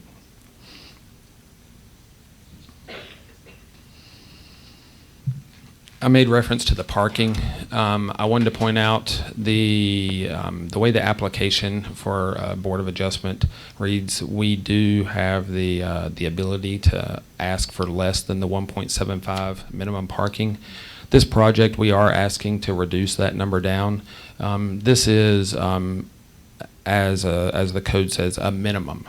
What we don't want to do is put more parking and more built-upon surface out there than is necessary for the project. We feel as this project has a long build-out, the ever-encouraging use of less and less vehicles and being so car-dependent, we want to be respectful of the fact that we may not need all of these parking areas at all times. Very often, I find that those parking minimums are required so that we don't become a burden on our neighboring properties. We're in a unique situation here that I don't anticipate that if we don't provide the minimum parking we need, that we're going to have folks parking across Hominy Creek to get here and that live in this area. I'm going to change to the next slide.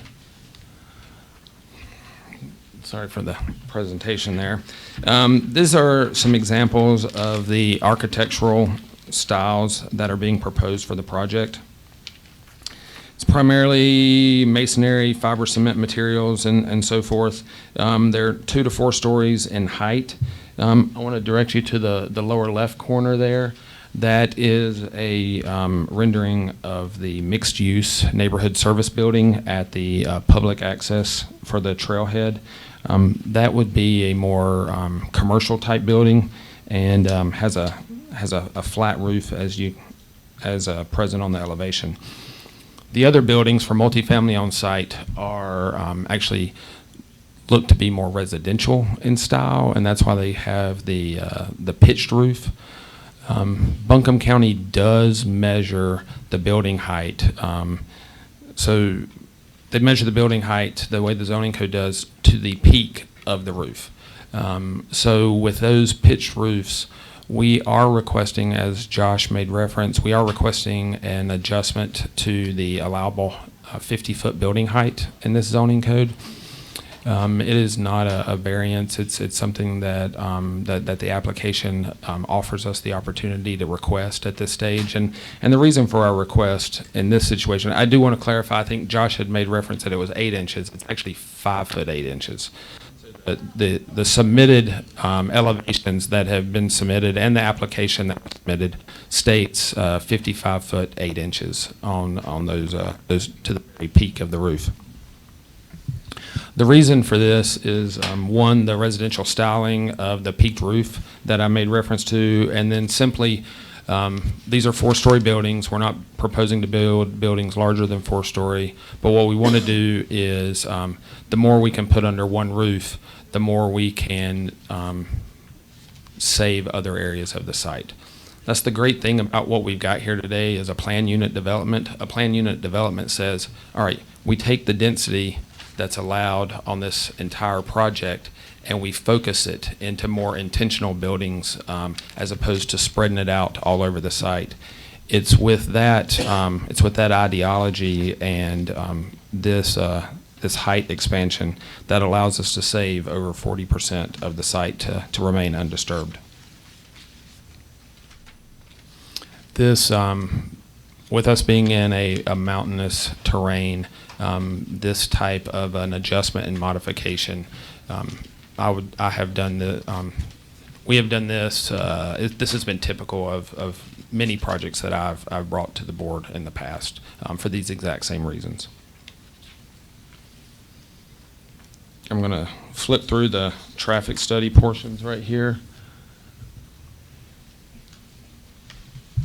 and get a little bit to the phasing, touch on a high level. Just want to kind of step back and explain, this is 68 acres. It is very large, and a project of this size doesn't have typically have the capacity to be built all at once, and that's why it's been identified as a 3 to 10 year build out. That being said, what this really ends up being is like a master plan. So as opposed to coming in with 4 to 5, what would be a typical size apartment complex or typical size development, we're coming in with the whole 10 years laid out, so that as the projects develop over time, that they're done so with respect to how the rest of the land is. It's doing it in that fashion that allows us to preserve such large areas of the property to the south. I think Lou or Bob made reference to this. The way the county process is, while this is our master plan, the approval process that we're requesting here, it does lock us into this layout, these buildings and these locations. And so for any reason, if we have to move these buildings or do anything that significantly changes this layout, even though it's conceptual, we would be back before this board with the same public notification of this process. I've had to do that many times where we had a project that we started to build the building and we hit rock and we had to flip the parking lot and the building location. And even though it was in essence the same project, we had another public hearing to have those conversations. So the same thing would be applicable here. Talked a little bit about the timelines. That came out quite a bit. So in essence of time, I'll shoot forward. I'm going to introduce Jason Gilland now to tell us a little more about the greenway areas of the site. Let me take a pause real quick and just ask. I think it's expeditious for us to be able to have a witness go through a presentation. How many more, I guess, kind of narrative-based witnesses are we going to have? I have Mr. Gilliland and Mr. Day again to talk briefly about another issue, and I believe that's it. We're on the back side. Okay. Does anyone on the board need an immediate break or speak now? All right. Good. Let's power through.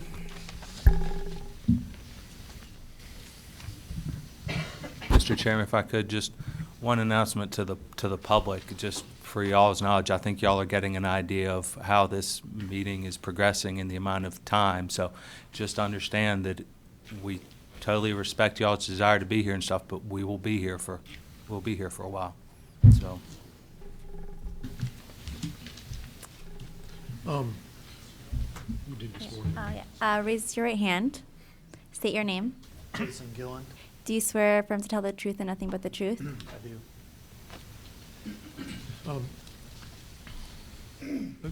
Mr. Gillen, would you, am I pronouncing your name correctly? Yes. Okay. Would you state it for the record? Gilland. Okay.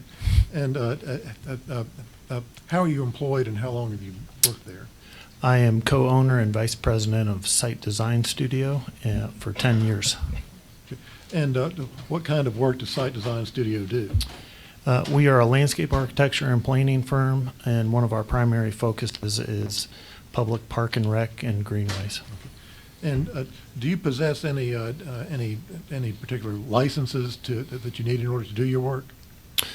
We do. I'm a registered landscape architect in North Carolina, South Carolina, and Virginia, and other members of my firm also practice in Tennessee. Okay. Did you prepare the portion of the plan or work on the portion of the plan of the application that addresses the greenway? Yes, I was brought on as a greenway consultant. Okay. Would you briefly describe your training and experience? Sure. I graduated from Ball State University with a degree, a bachelor degree in landscape architecture.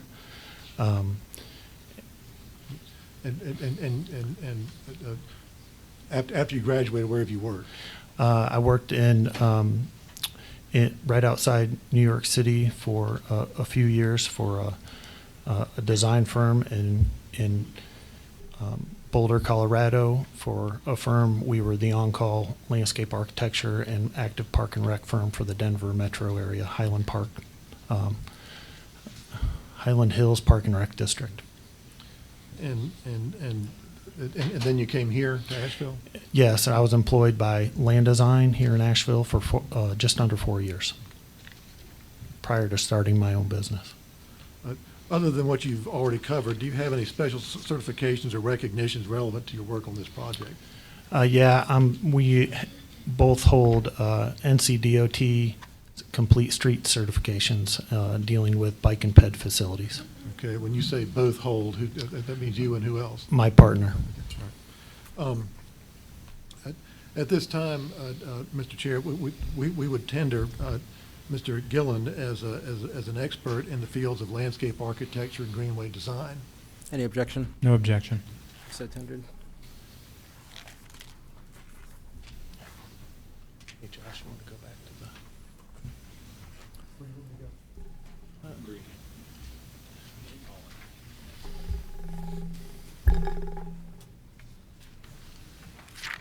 Okay. Well, I'll start off by saying our firm has worked on a variety of different greenway projects. I'd like to reference a couple in the city of Asheville and a few in the county. We are currently a consultant with the city of Asheville under the Sam Swartz team as it relates to the I-26 connector project. Our focus is the greenway connectivity and adjustments to city and county greenway connections based on the effect that project will have on the current master plan, as well as both vertical and horizontal aesthetic betterments. We also have been the designer of record for the greenway as part of the River Arts District Transportation Improvement Project, which I think most of us in this community are familiar with and have seen it underway here the last year and a half.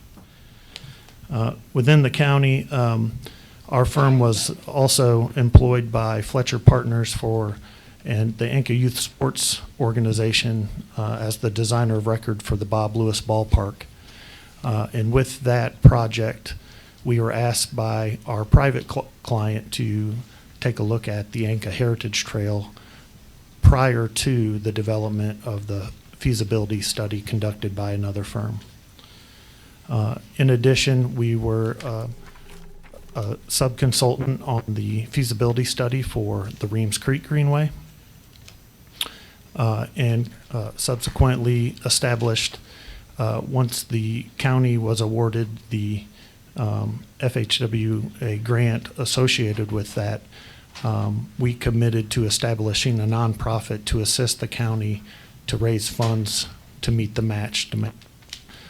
So our organization, along with the town of Weaverville, raised approximately $65,000 to help the county with match funding. As it relates to this project, go back one. And I think a lot of things have been mentioned. This would be the Greenway Trail component of this project would be the initial mile within the county jurisdiction, which would then connect through the NCDOT right-of-way and onto Hominy Creek Road to the existing Hominy Creek Greenway and French Broad River West Greenways, and of course the French Broad River East as part of the Rad Tip project.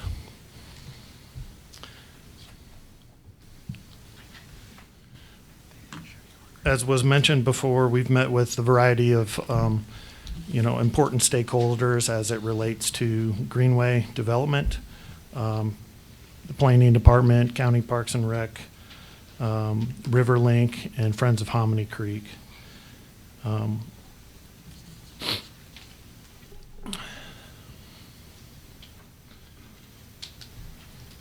This is something important that we've identified from the Public Land Trust documentation, and you can see the red is pretty high demand in the communities that are in need of a public park. Orange is high, and I don't think we have the lightest color, but you can see that our project site is located right in the middle of that park and rec need. And I hope everybody can see this. But most importantly, I think that we can all agree that the process of developing greenways here regionally has been painfully slow. Without funding in hand or a bond specifically designated for the development of greenways, we have to rely on federal funding and the processes related to that, as with the experience we're having with the funds that have been and the grants that have been awarded to the county park and rec. What this project would do as it relates to greenways would expedite that process. And essentially, we would be providing a variety of different steps related to that development and working with the county. One, there has to be a request for a feasibility study. That study takes 6 to 9 months and costs tens of thousands of dollars. Once that study gets established, this is without private or funds on hands. Once that step is established, we use that document to go request additional funds for design and development. That process can take 12 to 18 months or more. Then you move into a land acquisition piece. That's a plus or minus 12-month process. And once you get that all established, you move on to requesting funds for construction. And when you get that, then construction commences. The time frame and the financial burden associated with the development of greenways can be 4 to 5 years or more if done consecutively and successfully, and cost the county and taxpayers hundreds of thousands of dollars. With the development of this greenway trail system, our client is committed to working with the county to identify the most appropriate alignment, working with RiverLink and or other agencies to identify stream bank restoration areas. Apparently there's some projects upstream from this project that have some stream bank restoration needs that we can lump it with some of the needs on our project to come up with a significant project and get some dollars associated with that to fix those. And why that's important is that would need to be done in conjunction with the greenway alignment so we could establish an easement that our client is willing to dedicate to the county for trail purposes. I think that's all I have at this time. Mr. Gillen, I do have one question. We anticipate hearing later about the fact that this greenway, the proposed greenway, begins on Bear Creek Road, but the terminus is near the old abandoned Brevard Road Bridge. What can you speak to that issue a little bit? Yeah, we had this conversation with the county, and being that's in the NCDOT jurisdiction, and the need for the county and the city to coordinate that extension to both the existing Friends of Hominy Creek trailhead and to the French Broad River west connection. That's a challenging inter-agency coordination. But there is an existing pedestrian bridge within the NCDOT right-of-way. That is our understanding based on our involvement on the I-26 project. There is no intention to remove that bridge, but there is an intention to use it for pedestrian and bicycle facilities. So I think there's a great opportunity to force the hands at B to make that a priority if we were to develop a portion of this trail segment on our property. I think that, along with the connection to the existing greenway along the French Broad River, would be a priority for residential connectivity to the River Arts District in the city of Asheville. But the fact that those, that the two greenways may not yet be connected across that bridge, is that a matter of concern for you? No, it is not. And is it your experience that that greenways are acquired in segments, or how does that work? Absolutely. With our experience in the River Arts District, we're connecting at the moment Hill Street to Amboy Bridge with no connectivity over the bridge at this point in time. But there are plans to make those connections, and I believe agencies have been coordinating and efforts have been made to, make that a priority. That's all I have of Mr. Gillen right now. Thank you. Josh, if you could bring the slide. Continuing with Chris Day.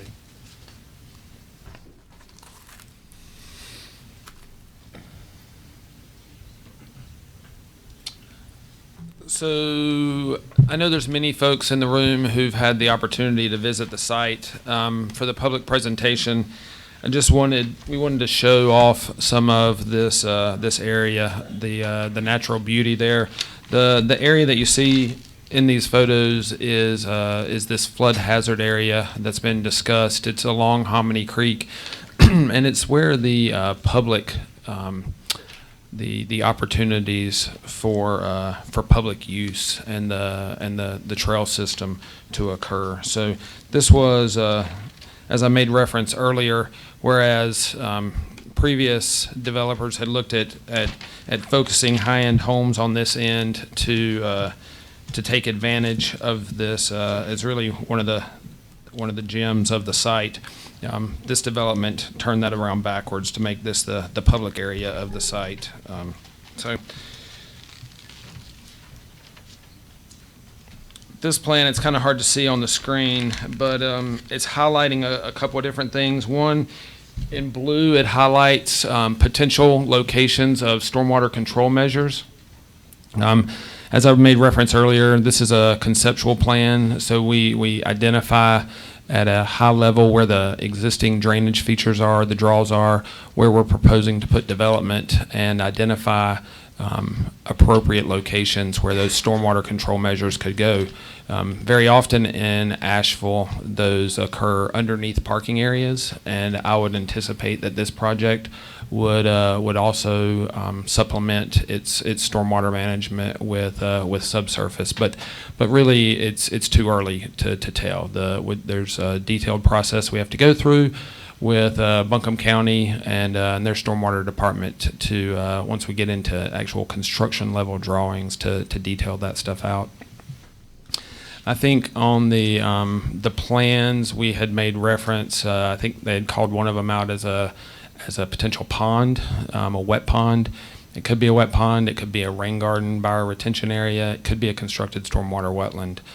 There's many features that the North Carolina Department of Natural Resources issue out in their stormwater manual that we have multiple different ways and what they call stormwater control measures that as we get into the detailed designs, we can determine what's most appropriate. You want to go out and you want to look at the soils, you want to know where the water table wants to live, and that kind of dictates what creates a good stormwater control measure to meet the county and the state regulations. The other thing that this plan does, it allows you to see right along I-26, there is an existing wetland that was identified along with some of the jurisdictional creeks that are on this site. There's an existing wetland along the interstate. This concept plan does propose to impact that wetland. The impacts that are proposed here are they classify for what the Army Corps of Engineers, the jurisdictional waterways and the wetlands are, they are regulated by the Corps of Engineers. And so at the impacts that's shown on this concept, it is a significant process to move that thing forward. There are general permits that are relatively easy, and you see those for maybe a culvert crossing where you're trying to cross a stream. When you're impacting more areas than this, it would go into an individual permit, and those individual permits can take 9 months to a year because they're very intensive. The process it involves not only the Corps of Engineers, but the North Carolina Department of Natural Resources, as well as Fish and Wildlife. And so everybody gets to weigh in and determine at that point whether or not there's just cause for impacting these areas. So I say all that to say that with many things, as we move forward with a project that we have before you today, there's lots of details and lots of other levels of permitting that are required for this project, that wetland impact being one of them. Another one that's even more complicated is flood hazard areas. So I'm going to just try and talk at a super high level on this because that's really at this stage in the game all we can do. There are portions of this site that are in the flood hazard area, and those areas are regulated by the Buncombe County Flood Damage Prevention Ordinance, as well as the North Carolina Department of Public Safety and FEMA. The conditions that were submitted with the application acknowledge that fact and reference that each phase of the proposed development as it moves forward will be required to get a floodplain development permit. It's that permit that we get through Buncombe County that kind of is the umbrella of that process to make sure that all the other detailed steps occur.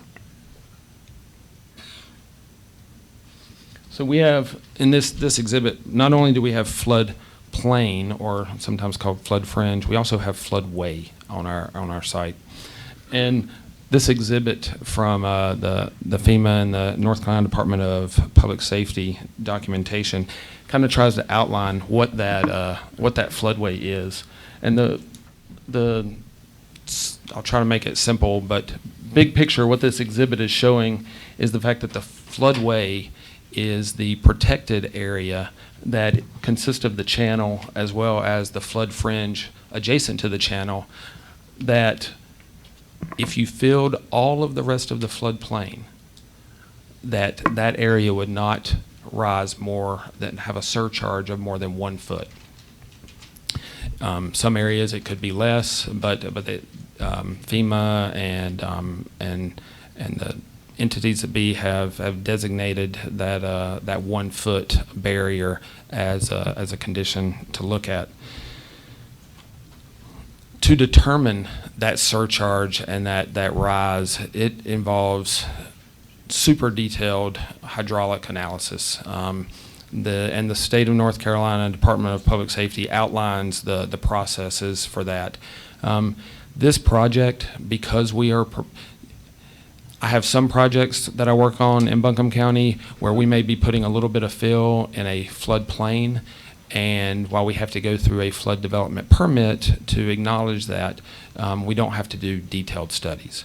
This project is not like that. This project will necessitate a detailed hydrological study, basically similar to the one that FEMA has already done on here and done for the site. The reason for that is because FEMA and the county dictate that we have to do that if we are doing any impacts in the floodway. That floodway is that area, that really special area that we try to stay off of. And our plan, by and large, stays off of this floodplain or this floodway area. We do propose fill in a portion of the floodplain for some of our buildings and for our access, but our floodway impacts are very minimal. In fact, they're really the public space. It's this trail system that we're talking about, the future greenway through the site. It is access into the site, but it's very minimal. Even that minimal impact to this area necessitates detailed level studies.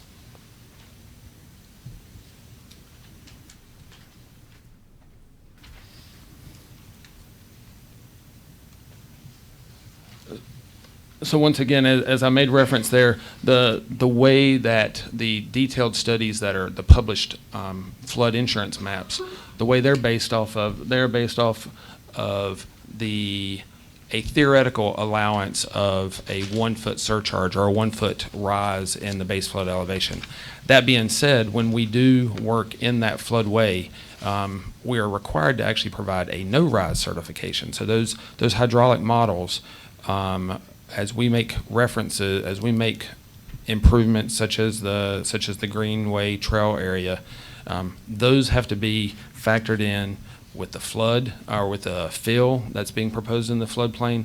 They also have to be factored in with potential layback of some of the stream banks out there. A lot of our meetings on site, actually all of the meetings on site that we had with the community, the 3 hour I was involved with, there was a lot of concern about the steepness of some of the stream banks on our property and the erosion that's occurred from that.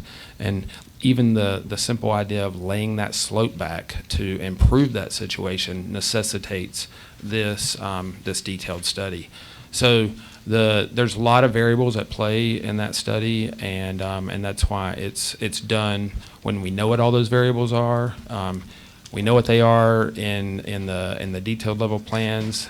We think we know what they are, then we adjust them a little bit, and we continue our specialists adjust them to determine how to get to a no rise, so that there is no adjustment in that flood elevation.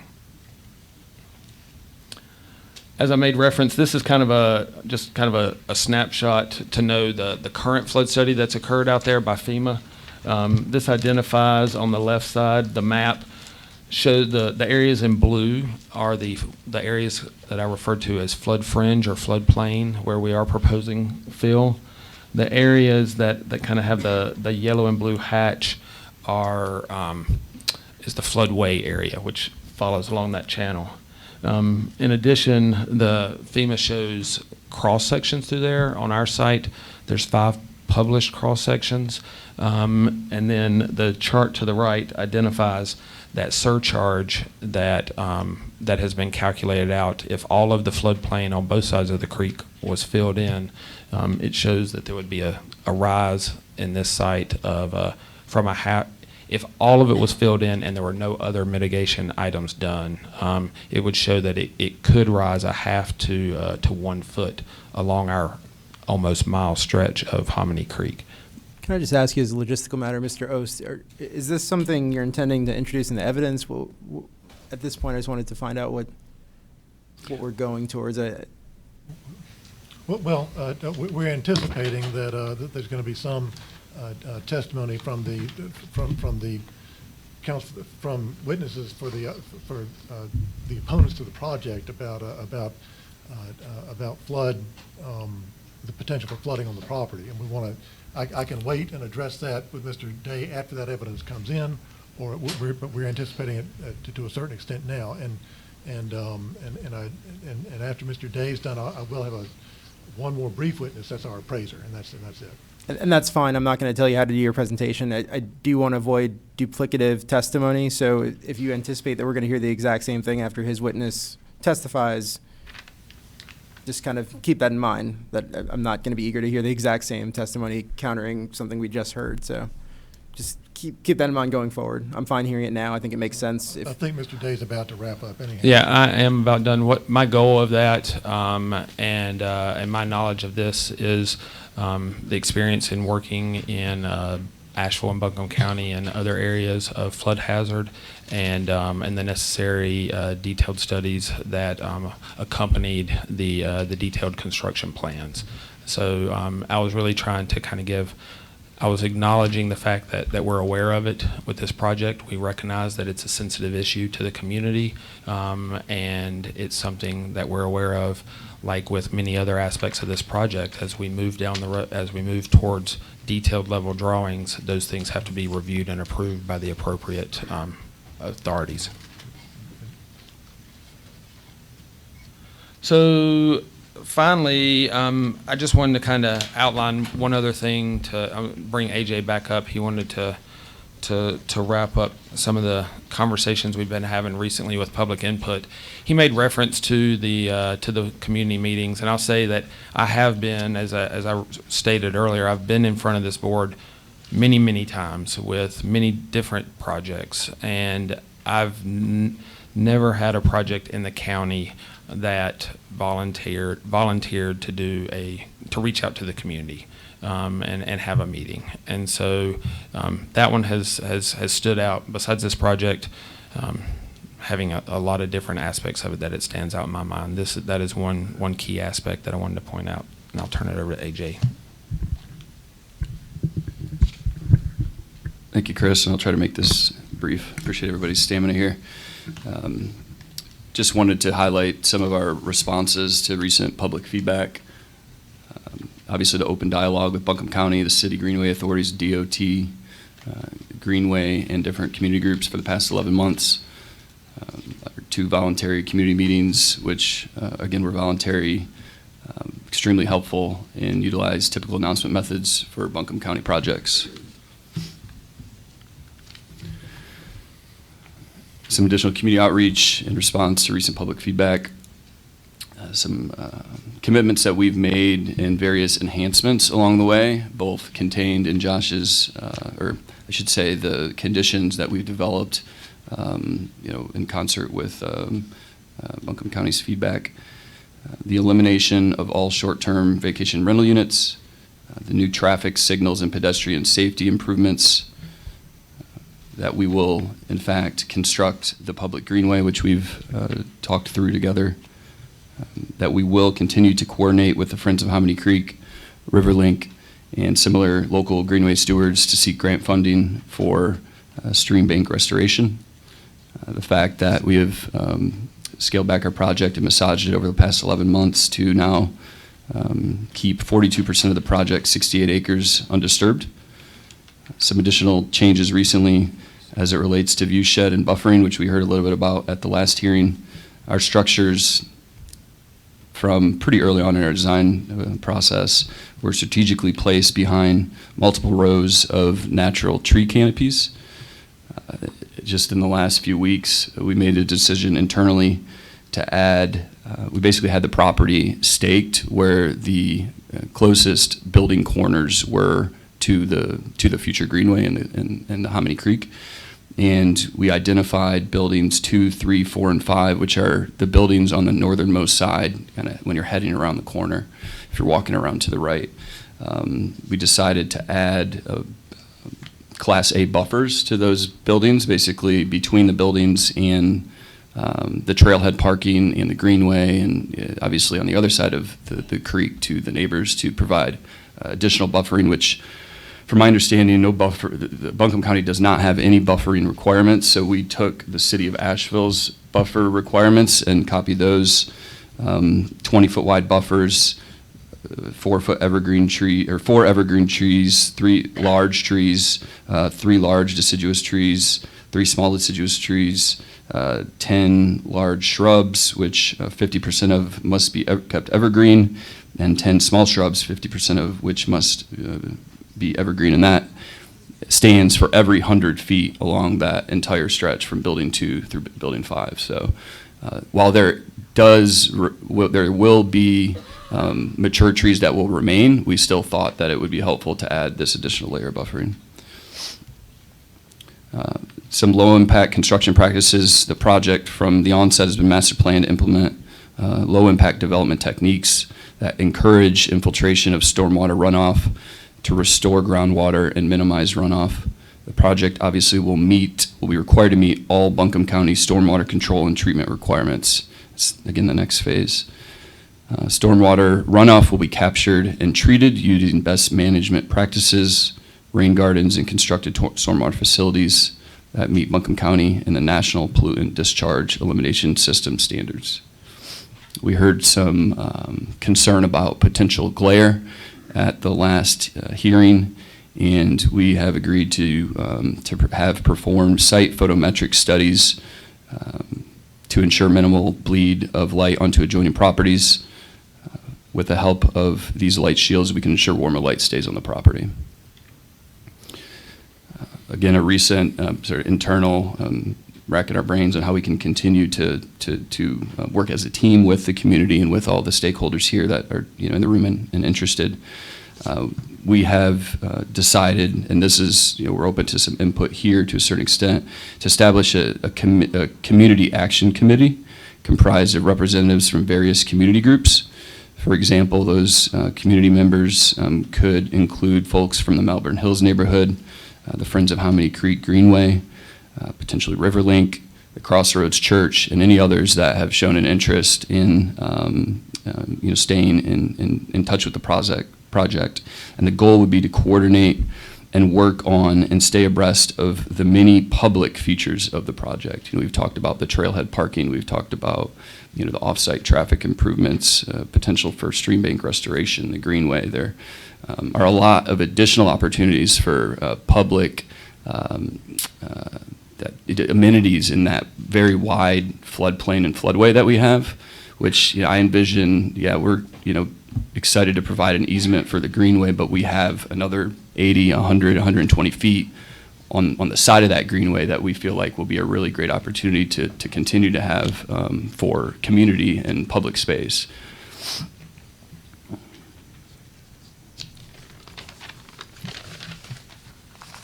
I did add one page here on some incorporated green features.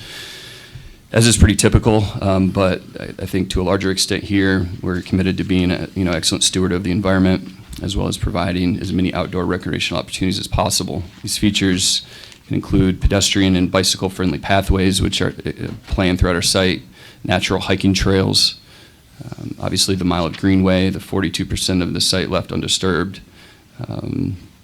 things like National Green Standard certifications Excuse me, with all of our buildings. I hate to interrupt, but I believe this has been entered into evidence or will be entered into evidence. So I think the board can review it at that time. I'm not sure we need. A lot of these are actually new, in addition to the. Highlight the new ones. Sure, yeah. Buildings placed behind mature trees, assist in coordination of stream bank restoration protection, minimizing slope disturbance, limited land and wildlife disturbance, energy efficient equipment and appliances. So in closing, as our closing, excited to have an opportunity to provide this multi-generational. I don't mean to interrupt my own witness, but we do have one more witness to put on, and so maybe we should save our closing remarks till after Sure. the appraiser has testified. No,